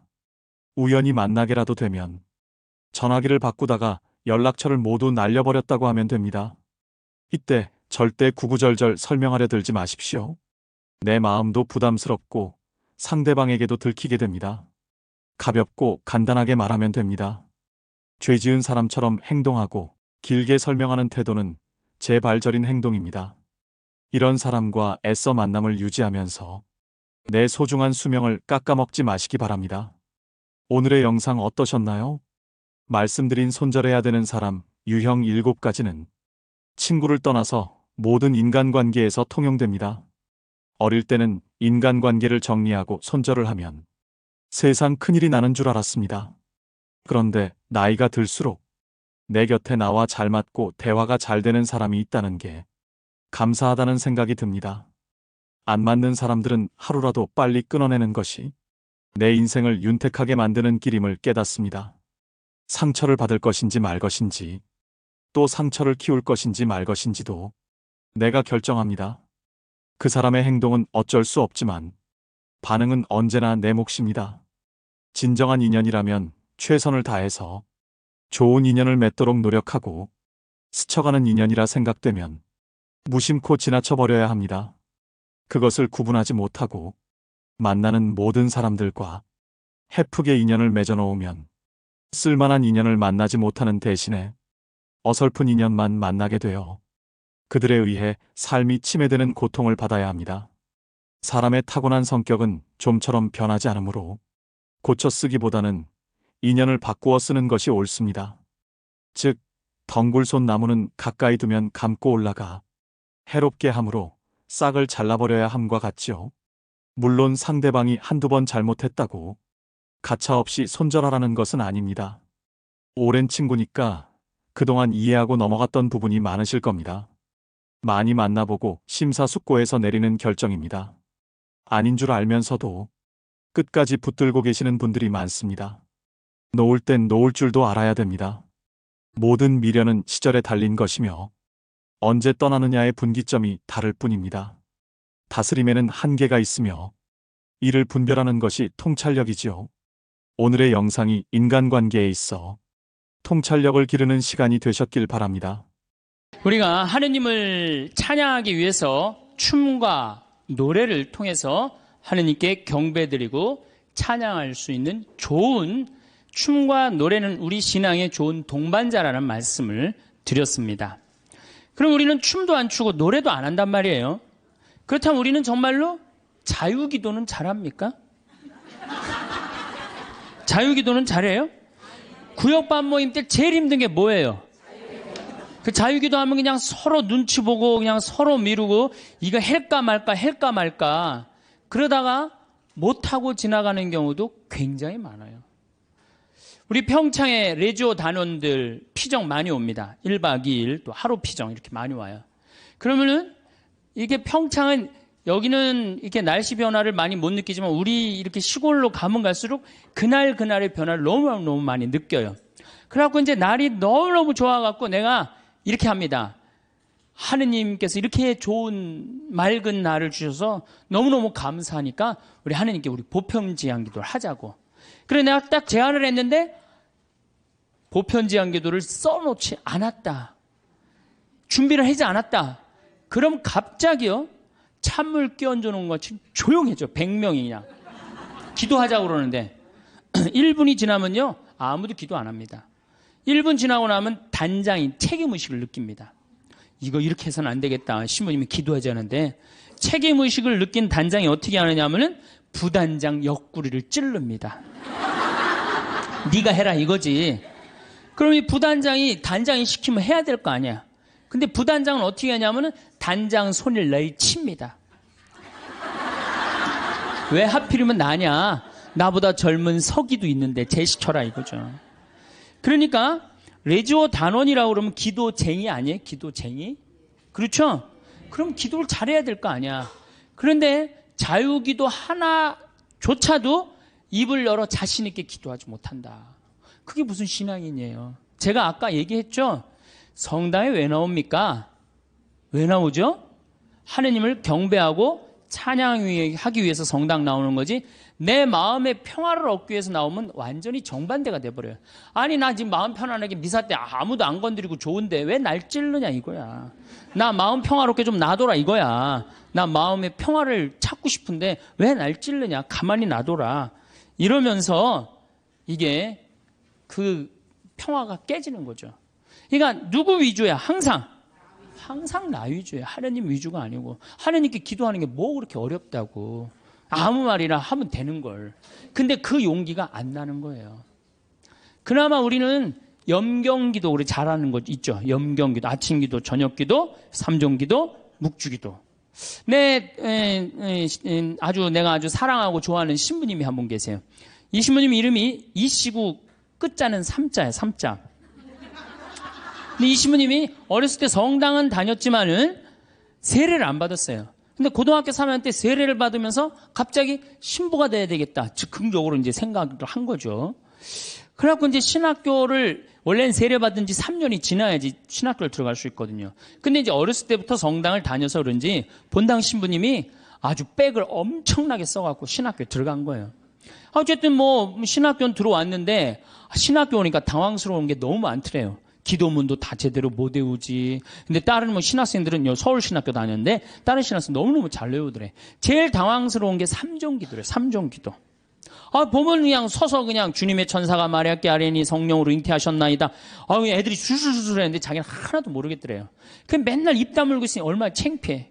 내가 이걸 외워야 되겠다. 그래갖고 맨날 화장실 가서 외웠대요. 주님의 천사가 마리아께 아뢰니 성령으로 잉태하셨나이다. 주님의 종이 오니 그대로 저의 이의 말씀이 살 우리 가운데 막 이제 완벽하게 외웠대요. 그래갖고 이제 완벽하게 외워갖고 딱 하려고 했더니 갑자기 천상에 모여 기뻐하소서 알렐루야를 하더래요. 부활식이나 삼종기도가 바뀐 거야. 이거 참 이 신학생도 이렇게 이게 염경기도도 어려우니 자유기도는 천주교 교우들한텐 더 멀고 험한 길이죠. 그러니까 입을 열어서 이게 우리가 자유기도도 못하는 거예요. 자유기도를 못할 양이면 우리 신앙의 성공조들이 한 시편이라도 좀 제대로 외워야 되는데 시편 하나 마음속으로 외워갖고 답답할 때 그런 시편 하나도 성당에서 못한단 말이야. 시편 하나도. 그저 그냥 성당에 앉아갖고 이거 해주십시오, 저거 해주십시오, 이거 잘못했습니다, 다시는 안 그러겠습니다. 얼마나 이게 낮은 신앙의 영혼을 가지고 있는 건데요. 발전이 없잖아요. 시편 8편. 인간이 무엇이기에 이토록 기억해 주십니까? 사람이 무엇이기에 이토록 돌봐 주십니까? 얼마나 좋아요. 그럼 하나만 외워도 얼마나 좋아요. 그렇죠? 시편 16편. 하느님 저를 지켜줘서 당신께 피신합니다. 주님께 아뢰입니다. 당신은 저의 주님, 저의 행복, 당신밖에 없습니다. 막 세상 사람들 속색이고 그러면은 이런 거 한 편 외우면 얼마나. 당신의 행복, 주님께 피신함이 훨씬 낫다. 사람을 믿기보다 훨씬 낫다. 주님, 당신은 저의 행복입니다. 얼마나 좋아요. 시편 19편 제가 제일 좋아하는 거예요. 하늘은 하느님의 영광을 이야기하고 창공은 그분 손에 솜씨를 알리네. 낮은 낮에게 말을 건네고 밤은 밤에게 지식을 전하네. 말도 없고 이야기도 없으며 그들 목소리조차 들리지 않지만 그 소리는 온 땅으로 그 말은 누리 끝까지 퍼져나가네. 저는 이 시편을 왜 좋아하느냐면요. 제가 이렇게 자연 안에서 살면서 느끼는 게 뭐냐면 하느님의 소리 없어요. 그렇지만 그 기운이 온 누리에 퍼져 있는 걸 느껴요. 이게 하느님의 소리가 비록 소리도 없지만 이 온 세상으로 퍼져가는구나. 낮은 낮에게 말을 전하고 밤은 밤에게 지식을 전하고. 얼마나 좋은 시편이에요. 온 누리에 하느님의 기운이 들어있고 그게 말로 한다고 여러분들 하느님을 느끼는 게 말로 들려요? 그냥 온몸으로 느끼는 거지. 하느님의 존재가. 이 정말로 좋은 시편이에요. 또 아까도 말했지 유명한 시편. 정 외울 자신 없으면 이거라도 외워. 주님은 나의 목자 나는 아쉬울 것 없노라. 푸른 풀밭에 나를 쉬게 하시고 잔잔한 물가로 나를 이끄시어 내 영혼에 생기를 돋주시고 바른 길로 나를 끌어주시니 당신 이름 때문이어라. 이런 거 하나. 그러니까 시편을 그러니까 의무로 시편을 하지 말고 그냥 하나씩 이렇게 외워둬요. 그러면 신앙에 굉장한 도움이 돼요. 내가 기도하는데도 도움이 되고. 또 제가 서품 때 한 시편이에요. 주님을 찬송하여라. 좋으신 분이시다. 주님의 사랑은 지금 바뀌었는데 옛날에는 주님의 사랑은 영원하시다. 영원한 사랑 얼마나 좋아요. 지금은 주님의 자애는 영원하시다. 이렇게 말했어요. 공경 속에서 내가 주님께 불렀더니 주님께서 응답하시고 나를 넓은 곳으로 이끄셨네. 주님께서 나를 위하시니 나는 두렵지 않네. 사람이 나에게 무엇을 할까 보냐. 주님은 나를 도우시는 분이시니 나를 미워하는 자들을 나는 내려다보리라. 주님께 피신함이 더 낫네. 사람을 믿기보다. 주님께 피신함이 더 낫네. 제후들을 믿기보다. 주님이 최고란 얘기죠. 주님께서 나를 도우셨네. 주님은 나의 힘. 좋잖아요. 주님은 나의 힘, 나의 굳셈, 나의 구원이 되어주셨네. 당신은 저의 하느님, 당신을 찬송합니다. 저의 하느님, 당신을 높이 기립니다. 주님을 찬송하여라. 좋으신 분이시다. 그의 사랑은 영원하시다. 얼마나 좋아요. 이런 거 한두 개는 외워야 될 거 아니야. 10년, 20년 다녔으면. 10년, 20년 다니고 이런 거 하나 못 외우고 그러고 앉아있으면 그게 무슨 신앙의 깊이가 들어가겠어요. 그리고 지금 여기서 아멘, 아멘 하는데 내가 아마 교회 가서 이거 지금 아까부터 한 강의 지금까지 했으면 아멘이 한 100번은 더 나왔을 거야. 이제 조금씩 나오기 시작하네. 이제 아멘이. 저는 미사 때요, 제일 즐거운 시간이 언제냐면 응송할 때예요. 얼마나 아름다워요. 그 시편이. 구절구절이 다 마음에 얼마나. 오늘 여러분들 그 시편, 오늘 미사 시편이 뭐냐면 주님께서 당신 소유로 뽑으신 백성은 행복하여라. 행복하여라. 주님을 하느님으로 모시는 민족. 그분께서 당신 소유로 뽑으신 백성, 주님께서는 하늘에서 살피시며 모든 사람을 바라보시도다. 우리의 영혼은 주님을 기다리니 그분은 우리의 도움, 우리의 방패시로다. 주님 안에서 우리 마음이 기뻐하고 그분의 거룩하신 이름을 우리가 신뢰하는도다. 이 매일 드리는 미사가 기적이요, 아름다운 찬미의 시간이야. 근데 우리가 의식을 하고 드려요, 안 하고 드려요? 의식을 안. 그래서 그걸 죽은 전례라고 그러는 거예요. 저는 이 독서를 읽고 제일 기다려지는 시간이 시편이에요. 그래서 사회자가 그걸 하지만 전 속으로 합니다. 전 2번 정도를 봐요. 너무 소중하니까. 그런 시편을 매일매일 우리는 하고 있단 말이야. 매일매일 소중한 시편을 하고 있는데 시편 시간만 되면 교우들이 지루해 한단 말이야. 이게 언제 끝나나. 그러니까 미사의 의미, 내가 미사가 찬미 드리는 시간이고 찬양 드리는 시간이고 시편의 의미를 깨달으면은 미사 처음부터 끝까지가 마땅하고 옳은 일입니다. 이게 저절로 나온다니까요. 미사 끝나고 나면 정말 나 오늘 하나님께 경배 드렸어. 찬양 드렸어. 성가도 틀려도 제일 크게 부르고 얼마나 좋아요. 그러면 우리가 자유기도도 못해. 그렇다고 시편기도도 잘 못해요. 그럼 묵상기도는 잘해요? 묵상기도. 그래도 제일 잘할 수 있는 것 중에 하나가 묵상기도예요. 천주교 교우들이 나도 이제 기도 좀 마음 잡고 한번 해봐야 되겠다. 그래서 성당에 가갖고 이제 마음 잡고 딱 조용한 깜깜한 데서 딱 앉아갖고 기도를 하기 시작했어. 주님, 오늘 아침부터 내가 잘못한 게, 우리는 무조건 잘못한 것부터 시작하죠. 하느님께 감사하고 찬양하고 그 다음에 잘못한 걸 생각해야 되는데 우리는 성당에 앉자마자부터 뭐해? 아침부터 내가 누구 마음 상처 준 건 없나 이런 거 생각하고. 그러니까 찬양이 자꾸 밀리는 거야. 제일 먼저 기도는 뭐부터 해야 돼? 찬양부터 해. 하느님 아버지, 오늘 밥 세끼 먹게 해주셔서 감사합니다. 내가 당신 은총 속에서 살게 해주셔서 감사합니다. 이렇게 감사한데 내가 당신의 은혜 속에서 살면서도 그 은혜에 보답하지 못하는 부분들이 있습니다. 이렇게 해야 되는데 우린 무조건 내 잘못부터 일단 생각을 하는 거야. 어쨌든 그리고 이제 성당에 앉아갖고 다 묵상 기도를 무지하게 오래 했어. 하느님 생각도 좀 들어보고 내 얘기도 해보고. 그래갖고 그냥 무지하게 오래 했다고 생각하고 시계를 딱 봤는데 나는 1시간 했다고 생각했는데 시계 보니까 몇 분 지나? 10분도 안 지나는 경우가 허다해요. 그렇죠? 그냥 1시간 기도하라 그러면 1시간 기도를 어떻게 해야 되는지 모르는 경우들도 많아. 그러니까 묵상을 들어갈 수가 없는 거야. 불교에서는 선하잖아요. 이게 불교뿐만 아니라 모든 종교가 뭐예요? 숨 쉬는 게 가장 중요해요. 숨 쉬는 게. 근데 우리는 10년, 20년 성당 다니면 뭐해? 싸울 땐 목에다가 숨 걸어놓고 그냥 막 해대고 따다다다다다 하는데 이 세상은 넓은 수도원이에요.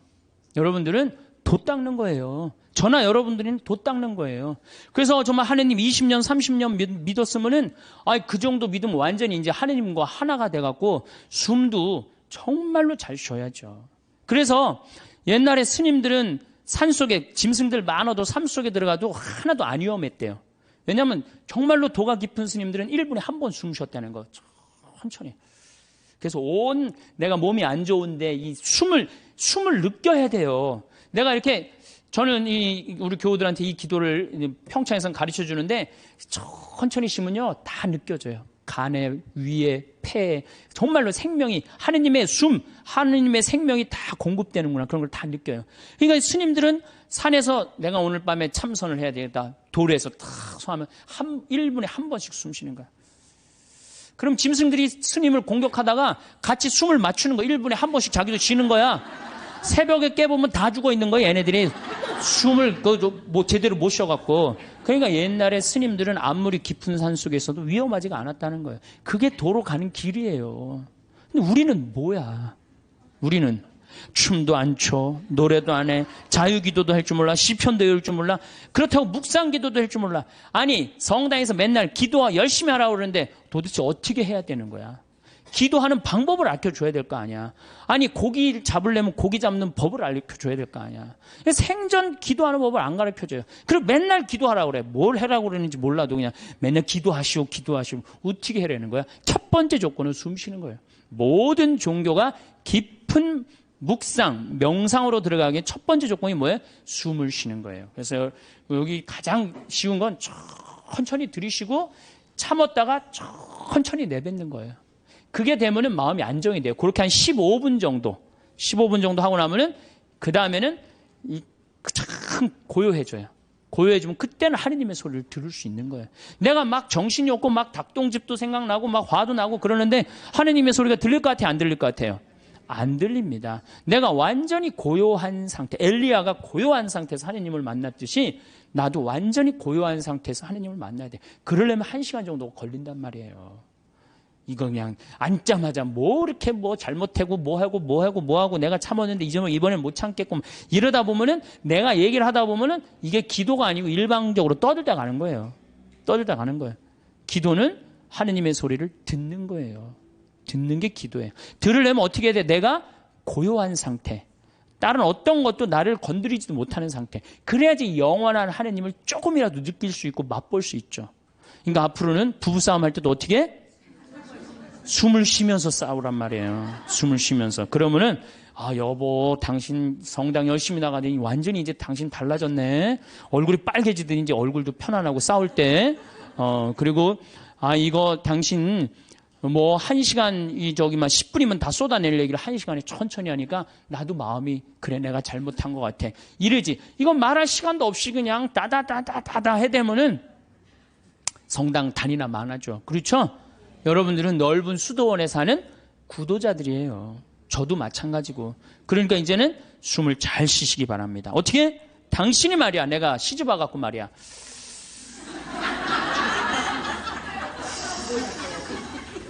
해준 게 뭐가 있어? 이러면은요, 부부싸움 100번 할 거요, 2번도 안 합니다.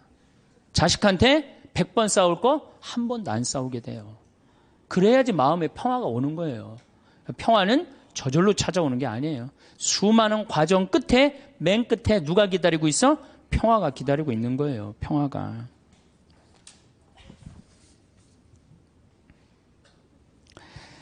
자, 이제 춤도 안 춰, 노래도 안 불러, 자유기도도 할 줄 몰라, 하느님을 향한 인간의 마음을 표현하는 시편도 하나도 외울 줄 몰라, 묵상기도도 할 줄 몰라. 이렇게 하면서 하느님을 믿고 신앙생활을 한다고 말하는 사람은 깜깜한 밤에 등불 없이 가는 거하고 똑같은 거예요. 우리 신앙의 인도자 등불은 누구야? 춤과 노래와 시야. 그러니까 여러분들 그걸 충분히 이용하세요. 물론 성서도 있고 성사도 있고 우리 천주교는 좋은 게 너무너무 많아요. 정말 굉장히 풍요로운 종교예요. 그런데 거기에 맞춰서 이게 성사와 성서가 살아 숨쉬려면 누구의 도움이 필요해? 춤과 예술이 필요하다는 얘기. 한마디로 쉽게 얘기하면은, 그래서 교회에서는 예술가들을 무시하면 안 돼요. 그림 그리는 사람, 춤추는 사람, 노래하는 사람, 시 쓰는 사람들 귀하게 여겨야 돼요. 그걸 귀하게 여기는 공동체만이 영적으로 드러높일 수가 있는 거예요. 자, 이제 그렇다면 남은 건 그림이야, 그림. 근데 이 천주교가 그나마 버티는 게 뭐 때문에 버텨? 그림 때문에 버티는 거, 그림 때문에. 제가 입고 있는 이 복장, 이게 뭐예요? 그림이야, 그림. 여러분들 신부님이 수단 입고 있는 거, 제의 입고 있는 거, 그림이에요, 그림 아니에요. 다 그림이에요. 사람이 시각적으로요, 그렇게 거룩해 보이는 건 굉장히 도움을 많이 받는 거예요. 특히 수녀님들, 수녀님 복장 입고 있는 거, 그림 중에 제일 이쁜 그림이에요. 천주교 그림 중에. 그래서 수녀님들이 얼마나 그 그림 효과가 좋으냐면, 신부가 아무리 로만 칼라 차고 지나가도요, 다 이거 보자 그래요. 저 검문할 때 신부는 소용없어, 로만 칼라. 근데 수녀님만 딱 옆에 타시면 프리패스예요. 수녀님, 그림 중에 최고 그림이에요. 그런 게 다 그림이야. 신앙에 도움이 되는. 또 우리는 스테인드 글라스도 있고. 그렇죠?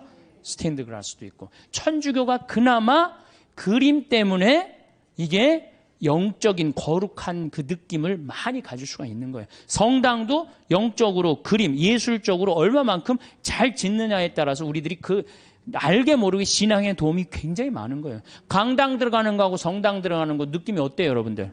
틀리죠? 그게 다 뭐 때문에 그래? 그림 때문에 그런 거예요. 그림 때문에. 그림은 굉장히 중요한 거예요. 제가 이콘을 좀 오늘 조금 설명을 드릴 건데, 이 이콘 보면은 이거는 메나스라는 이 수도원 6세기 때 이콘이에요. 잘 안 보이시죠? 이건 예수님인데, 보시면은 예수님은 성소를 갖고 있고 수도원은 서약서를 갖고 있는데, 이 그림에 보면 이 눈이 어때요, 여러분들? 제정신인 눈 같아? 제정신이 아닌 눈 같아요? 약간 막간 눈 같지 않아요? 저는 이 그림 참 좋아합니다. 왜냐하면 우리가 하느님을 믿는 사람들, 하늘로 향하는 사람들은 눈이 어때야 돼? 약간 맛이 가야 돼요. 우리는 어디를 향해야 돼? 하늘로 향하려면 눈을 약간 들어 올려야지. 그래야 맛이 가야 돼요. 신학교에서 보면은 그런 애들이 있어요. 그래서 걔네들 별명이 뭐냐? 쌍뚜수라, 쌍뚜수. 걔네들은 눈을 이렇게 들고 다녀요. 하느님을 계속 생각하느냐고. 그런데 만약에 내 눈이 판교의 땅을 사면 뛸까? 동탄의 땅을 사면 뛸까? 이렇게 세상적인 눈을 반짝반짝하고 그러면서도 하느님을 믿는다면 아니죠. 우리는 이미 어디를 향하는 사람들이야? 하늘을 향하는 사람이야. 정말로 먼 데를 보는 눈이어야 돼요. 그래서 눈이 이렇게 맛이 간 거예요. 이게 굉장히 좋은 의미가 있는 거예요. 또 예수님이 이 수도원 원장 어깨에 어떻게 손을 얹고 있죠. 이게 뭐냐 하면은 친구야, 친구. 여러분들 친한 친구끼리 어떻게 하지? 어깨 동무하죠? 예수님 우리 어깨 동무. 이게 루브르 박물관에 있는 이콘이에요. 어깨, 나의 친구가 되어주시는 예수님. 얼마나 좋아요. 이 그림만 보고 있어도 그냥 마음이 편안해진단 말이야. 이런 그림이 집에 걸려 있어야지. 근데 내가 가정방문 가면 이런 성화 하나도 안 걸려 있고 어떤 집은 맥주 회사에 그 여자가 막 쫙 이렇게 막 이러는 거 그냥 그런 거 걸려 있어. 그 집이 거룩할 것 같아? 안 거룩할 것 같아요? 내가 신앙생활할 때 우리 가정을 어떻게 꾸미느냐? 그것도 굉장히 중요한 거예요. 그래서 여러분들 이런 이콘 사셔서 걸어놓으세요. 제발. 그 집안을 거룩하게 꾸미는 것도 그것도 그림이에요. 그림. 초도 좋은 것도 사놓고 성모님도 이쁜 성모님 사놓고 거기도 초 켜놓고 이콘도 이게 집에 이 정도 집에 벽에 걸어놔도 돼. 요즘 다 집들이 크더라고. 가정방문 다녀보니까. 얼마나 좋아요. 요거는 돌아온 탕자. 잘 안 보이시죠? 네, 평창에 오세요. 네, 평창에 오면은 이걸 놓고 기도하니까. 이거는 돌아온 탕자예요. 이건 람브란트라는 분의 이건 상테페테르부르크의 카잔 성당에 있는 이콘이에요.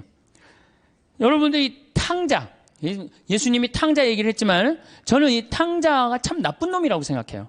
아버지가 살아있는데 재산 달라고 그랬잖아요. 그렇죠? 보통 재산은 언제 우리가 달라고 그러죠? 돌아가실 때 달라고 그러는데 살아있을 때 달라고 그래. 살아있을 때 달라고 그러고 어떻게? 이걸 갖고 나가서 흥청망청 썼어요. 그리고 돌아올 때 왜 이 아들이 돌아와요? 배가 고파서 돌아옵니다. 뭐라 그래? 아버지 집에 먹을 거 많은데. 그리고 돌아오는 거예요. 그런데 이 아버지는 그런 아들이 돌아온 것 자체만 해도 좋아요, 안 좋아요?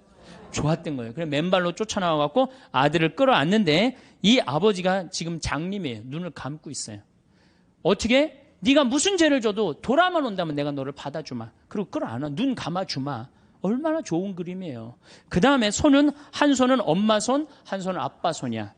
아버지의 강인함으로, 어머니의 따뜻함으로 이젠 다시는 너를 세상 밖 죄악으로 난 너를 내보내지 않겠다. 다 끌어안아주는 거예요. 얼마나 이 품에 안겼을 때 얼마나 좋겠어요.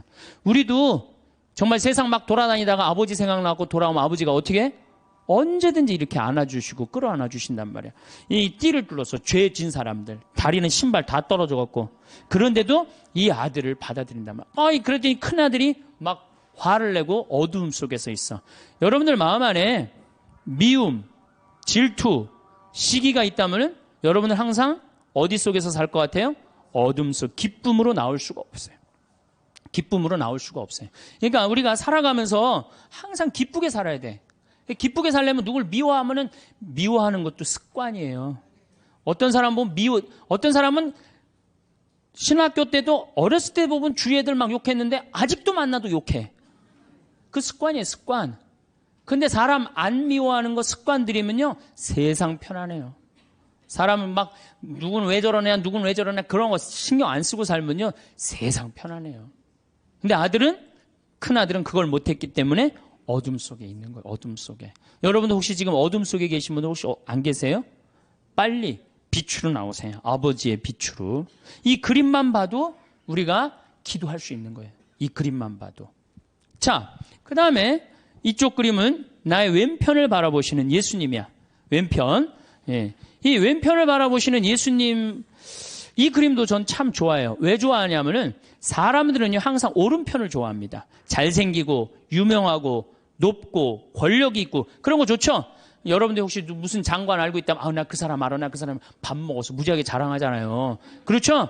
유명한 사람 알고 있으면은, 그리고 멋있고 잘생긴 사람 좋아하게 돼 있어, 사람은 항상. 그런데 인간은 참 묘해요. 갑자기 그런 사람이 갑자기 흠이 하나 잡혔어. 그러면 그걸 핥히는 게 인간의 습성이에요. 끄집어내고. 아무도 나를 이해하지 못할 때 성당 앞에 가서 앉을 때 누가 나의 왼편을 바라봐줘요? 예수님만이 나의 더럽고 추악하고 정말로 드러내기 창피한 거를 예수님은 따뜻한 눈으로 바라봐 주신단 말이에요. 그러니 이 그림이 얼마나 좋은 그림이에요. 언제나 나의 단점을 얘기할 수 있는 그분. 얼마나 좋아요. 그림. 그래서 우리가 그림이 좋은 거예요. 이거는 내 발을 씻기신 예수님 얘기죠. 그렇죠? 예수님이고 베드로예요. 그런데 여러분들 발을 씻긴다. 뭐 우리가 전례적으로도 발 몇 번 씻겨보고 그랬죠? 그런 경험 있죠? 이스라엘에서 발을 씻긴다. 이건 종이 최고 밑으로 내려간 거예요. 얼마나 그 척박한 땅에 먼지가 얼마나 많아요. 그런데 베드로의 발을 씻긴다. 그런데 예수님의 얼굴이 베드로한테 안 가 있고 어디가 있느냐면 베드로의 발에 입을 맞추고 있어요. 정말 예수님은 낮출 때까지 낮추고 계신 거예요. 그러니까 너무 감격한 베드로가 예수님을 끌어안죠. 자, 생각해 보세요.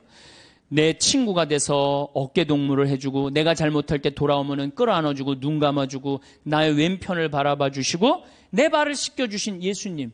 이 예수님한테 우리가 할 일이 뭐가 있을까요? 감사드리고 찬양드려야지. 여기다 또 뭘 시켜? 우리 예수님 너무 시켜먹는 거 아니에요? 이제 그만 시켜야 돼요. 여기 이제 예수님은 마지막에는 우리 인간을 위해서 어떻게 하셨어? 십자가에 당신의 목숨을 바치셨어요. 이 예수님께 우리가 경배드리지 않는다면, 우리가 이 예수님께 감사드리지 않는다면, 우리가 이 예수님께 찬양드리지 않는다면 우리가 무슨 신앙인이에요. 우리들은 성당에 나오는 이유가 마음의 평화를 얻기 위해서 나오는 거 아니에요. 이 받은 은혜가 너무 많은 예수님께 감사드리고 찬양드리기 위해서 나온 거예요. 여러분들, 이제는요, 여러분들이 예수를 사랑하시면 좋을 것 같아요. 예수를. 그래서 이제 성가도, 춤도, 노래도, 시도 열심히, 그림도 열심히 하는 그런 사람들이 될 때 우리가 하느님께 다가가는 거예요. 제가 우리 교우들한테 이런 이제 강의를 이제 한 지가 한 2달 정도, 2달 전부터 이런 강의를 제가 시작을 했어요. 왜 이런 강의를 제가 하기 시작을 했느냐면은 지금 이슬람교가 천주교를 앞질렀습니다. 이슬람교가 인구 면에 있어서 이슬람이 훨씬 많아요. 이슬람을 가만히 들여다보니까 철저해요. 신앙생활을 철저하게 해요. 신앙생활을. 근데 천주교를 보니까 점점 더 느슨해져. 막 그야말로 이게 진짜 성당 다니는 사람인지 안 다니는 사람인지 구분도 안 될 정도로 완전히 느슨해지는 거예요. 이렇게 느슨해지다가는 하느님과의 관계가 점점 더 멀어질 수밖에 없어요. 우리도 철저하게 신앙생활, 하느님을 믿는, 우리 신앙 성도들은 하느님을 믿는다는 이유 하나로 어떻게 살으셨어요? 이 순교자성을. 죽는 게 문제가 아니고, 죽는 건 뭐 그냥 죽으면 되는 건데, 어떻게 다 산속으로 다 피해 들어갔어요. 옛날에 다 양반집이 다 믿었죠? 산속으로 들어가면은 출세할 길이 있어요, 없어요? 출세할 길이 없어요. 그래서 100년 동안 출세를 못했어요. 천주교 교우들은 100년 동안 세상에 나오지 못했다고 하느님을 믿는다는 이유 하나로.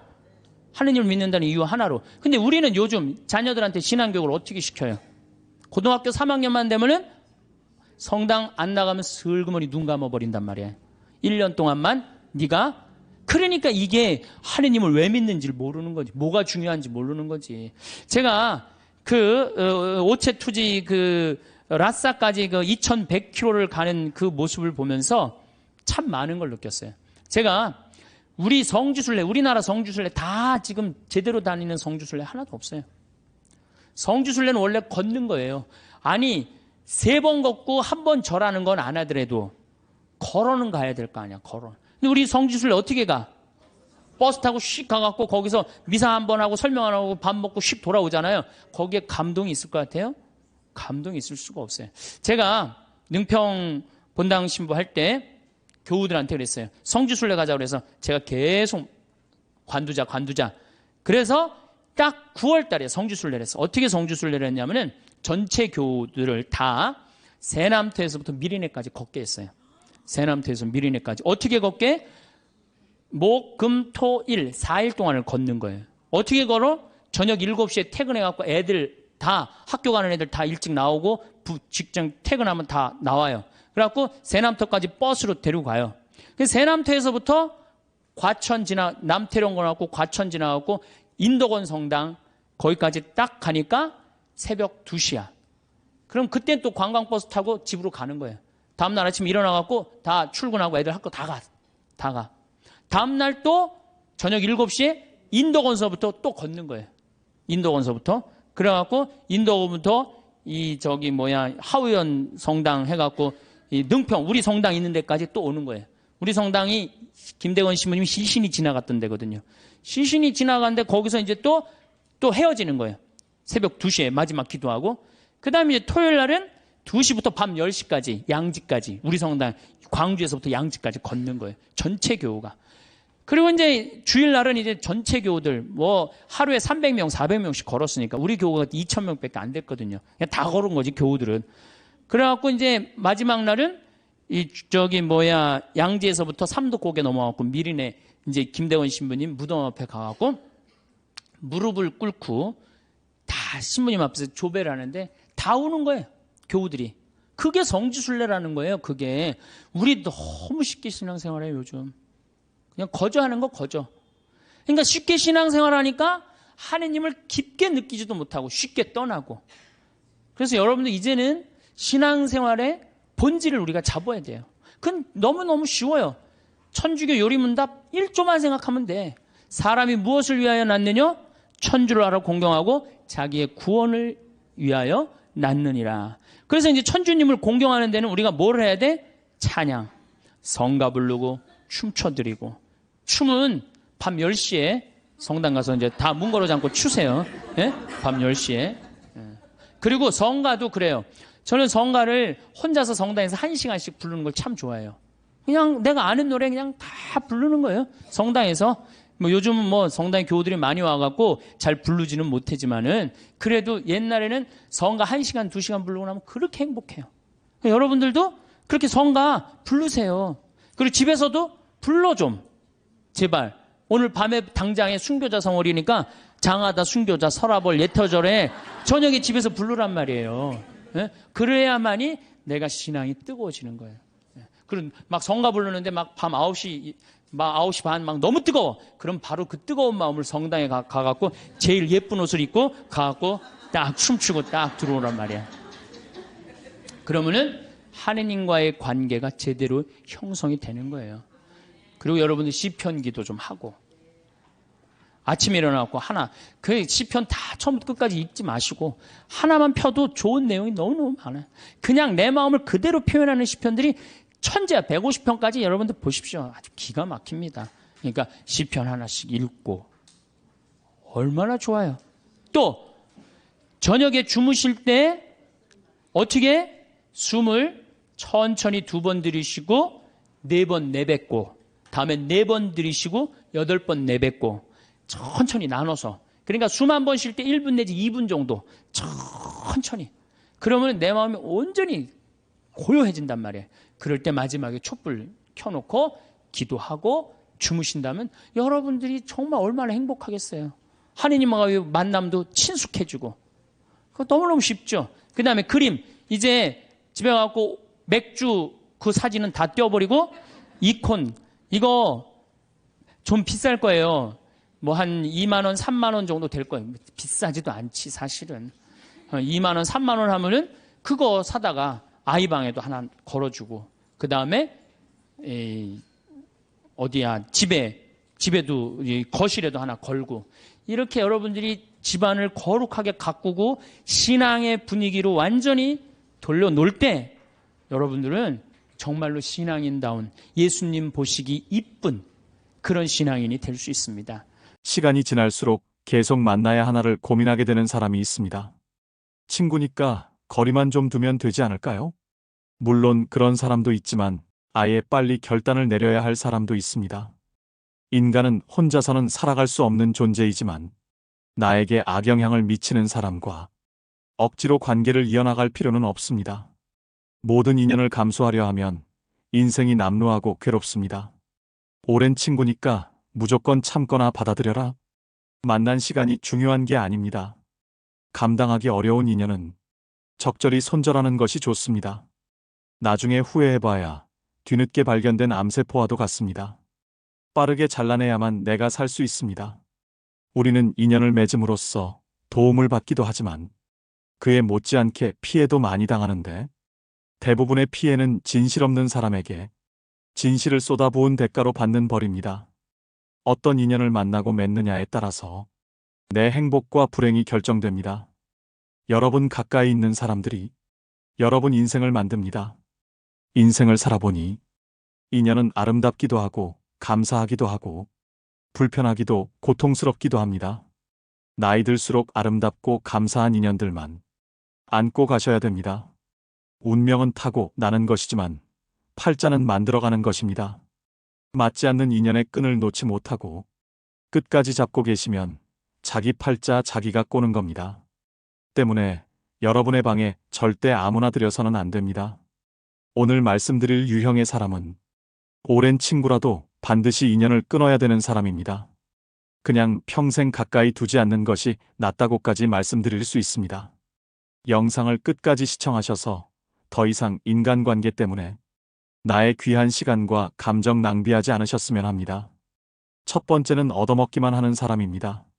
살다 보면 남에게 베풀 줄은 전혀 모르고 얻어먹기만 하는 사람들이 있습니다.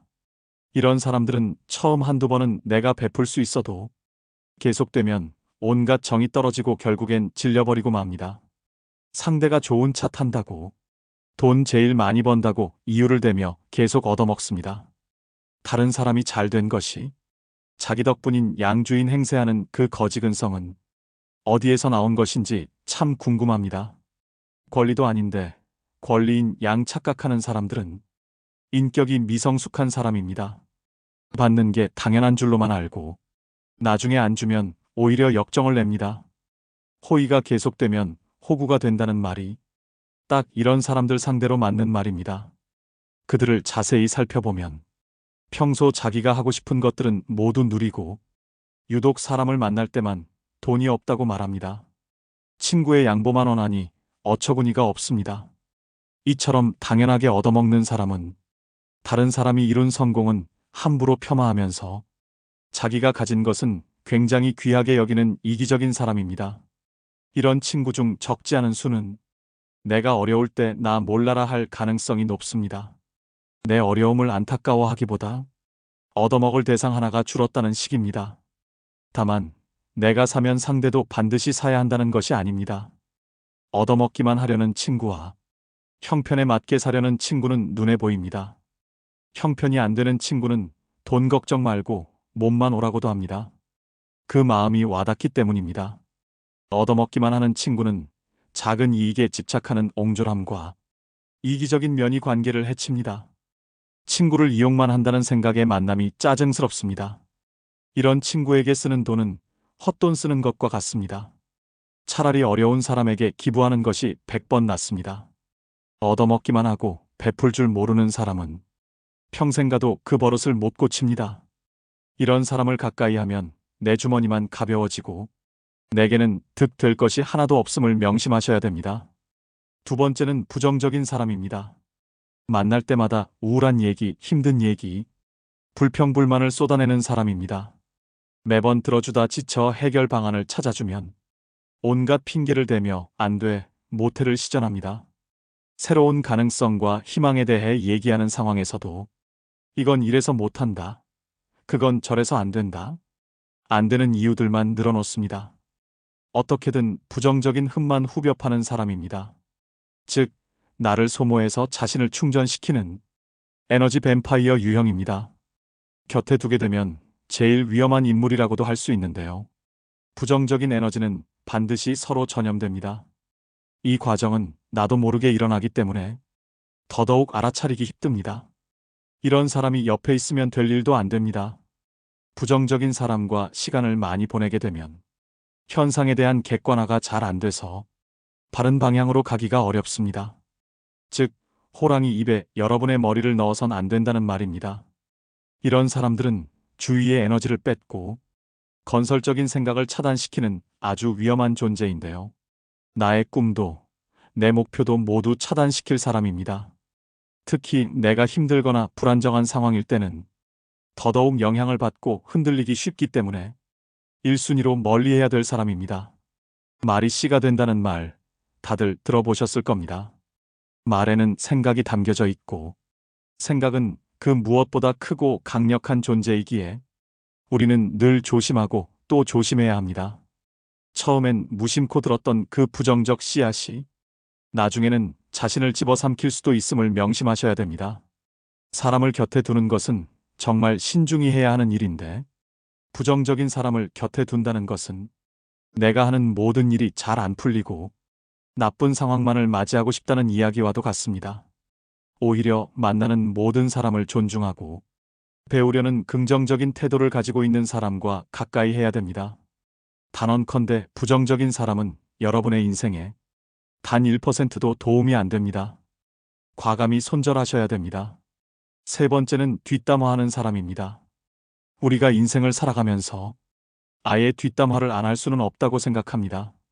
자신의 속상했던 일이나 감정을 신뢰할 만한 사람에게 털어놓는 것은 감정 정화의 효과가 크다고 생각하는데요. 하지만 지금 말씀드리는 손절해야 될 사람은 틈만 나면 뒷담화를 일삼는 사람입니다. 뒷담화를 주기적으로 하는 사람들은 상대방을 깎아내림으로 자신이 일시적으로 우월해 보이는 느낌을 즐깁니다. 자신의 열등감을 뒷담화로 해소하려는 것이죠. 또 듣는 사람이 공감하지 않을 경우에는 넌 내 편이 아니구나 라고 생각하며 그 사람에 대한 험담을 또 다른 누군가에게 하는 패턴을 가지게 됩니다. 나는 아니겠지라고 안일하게 생각하다가 뒤통수를 맞게 됩니다. 상대가 자주 뒷담화를 하는 기색이 보인다면 바로 머릿속에서 경고 신호를 올리셔야 합니다. 특히 이런 사람들의 가장 큰 문제점은 어디서 전해 들은 이야기를 부풀려서 사실인 양 여기저기 퍼나르고 남의 치부나 약점까지도 전혀 경각심 없이 나불거릴 수 있다는 점입니다. 어렵게 꺼낸 내 비밀 이야기도 다른 사람들에게 고스란히 전달될 수 있다는 점을 명심하셔야 됩니다. 뒷담화 잘하는 친구가 있는 모임에 가보면 자신들의 이야기는 없고 남의 이야기로 시작해 남의 이야기로 끝이 납니다. 만남을 마치고 돌아가는 길에는 허무함만 들고 때로는 부정적인 감정에 사로잡히기도 하지요. 이처럼 지나치게 남의 이야기를 입에 올리고 상대방의 단점만을 콕콕 집어내 험담을 일삼는 사람은 내 정신 건강에 해롭습니다. 이런 사람은 타인을 볼 때 애초에 좋은 점보다는 나쁜 점부터 먼저 보는 사람이기 때문에 가까이 둬서 좋을 것이 하등 없다는 이야기입니다. 손절은 빠를수록 좋고 다들 아시겠지만 사람은 절대 바뀌지 않습니다. 관계를 개선하려는 노력 자체가 에너지 낭비입니다. 뒷담화를 일삼는 사람을 손절하는 것은 사람을 잃는 것이 아니라 내면의 평화를 챙기는 일임을 명심하셔야 됩니다. 네 번째는 가스라이팅을 일삼는 사람입니다. 뱀같이 교활하고 가스라이팅하는 사람을 잘못 만나면 인생 완전히 종치고 파탄납니다. 다른 유형의 사람들은 사람 자체가 악한 것은 아닐 수 있는데 이 유형의 사람들은 애초부터 타인을 조종하려는 악한 의도를 품고 있는 자들인데요. 가스라이터는 우리 일상생활에서 흔히 볼 수 있습니다. 너를 제일 잘 아는 사람은 나야. 다 널 생각해서 그러는 거야. 너 요즘 예민하다. 가스라이터들의 전형적인 화법입니다. 수많은 거짓말과 과장으로 자신에게 의지하게 만들고 다른 사람과의 관계를 끊게 합니다. 자기의 손바닥 위에 놓고 조종할 수 있는 만만한 사람을 호시탐탐 노립니다. 힘든 상황에 처한 사람들이 이들의 먹잇감이 되기 쉽습니다. 이들은 뱀처럼 교활한 속내를 지니고 있어서 본인의 이득을 위해서라면 타인이 어떻게 되든 전혀 상관하지 않고 자기 욕심과 이윤만을 채우기 위해 교묘하게 접근하는데요. 이런 악질인 가스라이터에게 휘둘리게 되면 결국 자기 자신을 믿지 못하게 되고 무능력하게 변하거나 의지가 사라집니다. 이럴수록 가스라이팅 하는 사람에게 더욱 의지하게 되는 것이 문제입니다. 그렇기 때문에 이런 사람들은 잘 알아보시고 단칼에 잘라내셔야 합니다. 다섯 번째는 자기는 급이 다르다는 사람입니다. 오랜 친구의 경우 나이 들수록 사는 형편이 천차만별이 됩니다. 사회적 위치나 부에서 차이가 납니다. 동창 모임에 나가면 이런 차이는 확실히 체감됩니다. 어릴 적 순수했던 시절로 돌아가 이야기를 나누게 되지만 사실 너무 차이가 나면 불편한 것은 사실입니다. 사는 방식이 틀리다 보니 대화가 통하지 않기도 합니다. 이런 경우 친구를 존중하는 마음을 가진 사람들은 티를 내지 않으려고 노력합니다. 자신이 잘 사는 것에 대해 친구가 불편해할까봐, 혹시나 자신이 티 낼까봐 조심합니다. 반면 본인의 형편이 더 낫다고 친구를 깔보고 급을 나누는 사람이 있습니다. 심지어는 한참 즐겁게 대화하다가 이것 봐라라는 듯 친구의 행동을 어처구니 없다며 쳐다봅니다. 직장이었다면 나에게 이렇게 말하지 못한다. 직장에서의 직급을 친구 사이에서도 적용하나 봅니다. 친구를 마치 부하로 생각하는 듯한 언행을 하는 경우가 있습니다. 더 심한 건 그동안 몰랐지만 급을 나누고 있었다는 사실을 안 경우입니다. 예를 들어 친구를 자기 아래 급으로 여겨왔던 것처럼 한 계급 아래로 보는 말투, 난 너와 급이 다르다는 식으로 행동합니다. 한마디로 어디서 감히입니다. 이런 관계는 건강한 친구 관계라고 하기 어렵습니다. 어디 무서워서 쳐다보기라도 하겠습니까? 하루빨리 손절이 시급한 사람입니다. 이런 사람은 만날수록 스트레스만 받고 후회만 하게 됩니다. 여섯 번째는 전형적인 내로남불 유형인 사람입니다. 같은 상황 속에서도 나는 되고 너는 안 된다고 하는 사람들이 있습니다. 이런 사람 특징은 자기 자신에게는 한없이 관대하고 남에게는 옹졸해서 엄격한 잣대를 들이밀지요. 진정성숙하고 그릇이 넓은 사람이라면 이와는 반대로 적용합니다. 자기 자신은 엄격하게 돌아보고 다른 사람은 너그럽게 용서할 줄 알아야 합니다. 하지만 이런 내로남불 유형의 사람들은 남이 자기에게 하는 실수는 티끌만큼도 용납을 못하면서 자기가 저지른 잘못은 그럴 수도 있지라며 뻔뻔한 태도로 일관합니다. 또 이런 사람은 남에게 미안하다는 사과도 전혀 하지 않고 본인의 잘못을 인정할 줄도 모릅니다. 이런 사람을 두고 참으로 낯짝이 두껍다, 뻔뻔하다는 표현이 있는 것이겠죠. 그야말로 천상천하 유아독존의 제 잘난 맛에 사는 사람입니다. 애초에 자기를 향한 기준이 너무 관대하고 자기 객관화가 안 되는 사람이기 때문인데요. 이런 사람과 대화를 하다 보면 우라통이 치밀거나 속에 천불이 납니다. 이 사람과 똑같은 사람이 되기 싫어 꾹꾹 참으며 배려심 있게 행동하지만 결국 같은 상황이 되풀이되는 악순환입니다. 이런 사람과 엮이면 매우 피곤하고 아무리 말을 하고 설득을 해도 씨알도 먹히지 않기 때문에 그냥 차라리 조용히 손절을 하고 멀어지는 것이 내 심신 안정에 이로운 길입니다. 마지막 일곱 번째는 시간이 아깝게 느껴지는 사람입니다. 의미 있는 만남인지 아는 방법은 무엇일까요? 누군가와 헤어져 집으로 갈 때 발걸음이 가볍고 기분이 좋다면 의미 있는 만남이라고 말합니다. 반대로 울적하고 함께 보낸 시간이 아깝게 느껴진다면 잘못된 만남으로, 이런 만남은 인생을 소모하고 있다는 찝찝함을 남기기 때문에 되도록 피하는 게 좋다고 당부드립니다. 시간을 헛되이 낭비할 바에는 친구를 잃는 쪽을 택하셔야 됩니다. 흘러간 시간은 돌이킬 수 없지만 친구는 새로 사귈 수 있기 때문입니다. 생각보다 인생은 짧습니다. 나이 먹을수록 시간의 의미를 깨닫고 만남을 소중히 여기게 됩니다. 이때 만남은 양이 아니라 질입니다. 사람을 만났는데 느낌이 싸하거나 거북하다면 일단 만남을 중단하는 것이 좋습니다. 이런 사람은 앞으로 위험을 몰고 올지도 모릅니다. 만날수록 내 자존감이 떨어지고 기가 빠진다면 만나지 않는 것이 좋습니다.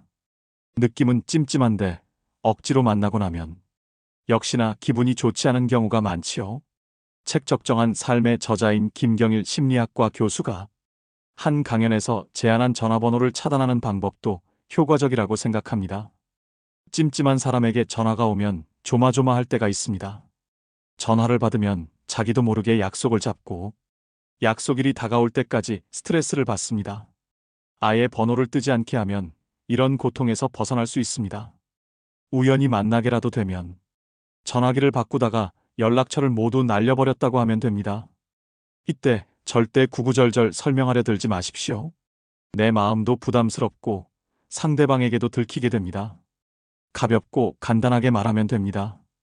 죄 지은 사람처럼 행동하고 길게 설명하는 태도는 제발저린 행동입니다. 이런 사람과 애써 만남을 유지하면서 내 소중한 수명을 깎아먹지 마시기 바랍니다. 오늘의 영상 어떠셨나요? 말씀드린 손절해야 되는 사람 유형 7가지는 친구를 떠나서 모든 인간관계에서 통용됩니다. 어릴 때는 인간관계를 정리하고 손절을 하면 세상 큰일이 나는 줄 알았습니다. 그런데 나이가 들수록 내 곁에 나와 잘 맞고 대화가 잘 되는 사람이 있다는 게 감사하다는 생각이 듭니다. 안 맞는 사람들은 하루라도 빨리 끊어내는 것이 내 인생을 윤택하게 만드는 길임을 깨닫습니다. 상처를 받을 것인지 말 것인지, 또 상처를 키울 것인지 말 것인지도 내가 결정합니다. 그 사람의 행동은 어쩔 수 없지만 반응은 언제나 내 몫입니다. 진정한 인연이라면 최선을 다해서 좋은 인연을 맺도록 노력하고 스쳐가는 인연이라 생각되면 무심코 지나쳐버려야 합니다. 그것을 구분하지 못하고 만나는 모든 사람들과 헤프게 인연을 맺어놓으면 쓸만한 인연을 만나지 못하는 대신에 어설픈 인연만 만나게 되어 그들에 의해 삶이 침해되는 고통을 받아야 합니다. 사람의 타고난 성격은 좀처럼 변하지 않으므로 고쳐 쓰기보다는 인연을 바꾸어 쓰는 것이 옳습니다. 즉, 덩굴손 나무는 가까이 두면 감고 올라가 해롭게 함으로 싹을 잘라버려야 함과 같지요. 물론 상대방이 한두 번 잘못했다고 가차없이 손절하라는 것은 아닙니다. 오랜 친구니까 그동안 이해하고 넘어갔던 부분이 많으실 겁니다. 많이 만나보고 심사숙고해서 내리는 결정입니다. 아닌 줄 알면서도 끝까지 붙들고 계시는 분들이 많습니다. 놓을 땐 놓을 줄도 알아야 됩니다. 모든 미련은 시절에 달린 것이며 언제 떠나느냐의 분기점이 다를 뿐입니다. 다스림에는 한계가 있으며 이를 분별하는 것이 통찰력이지요. 오늘의 영상이 인간관계에 있어 통찰력을 기르는 시간이 되셨길 바랍니다.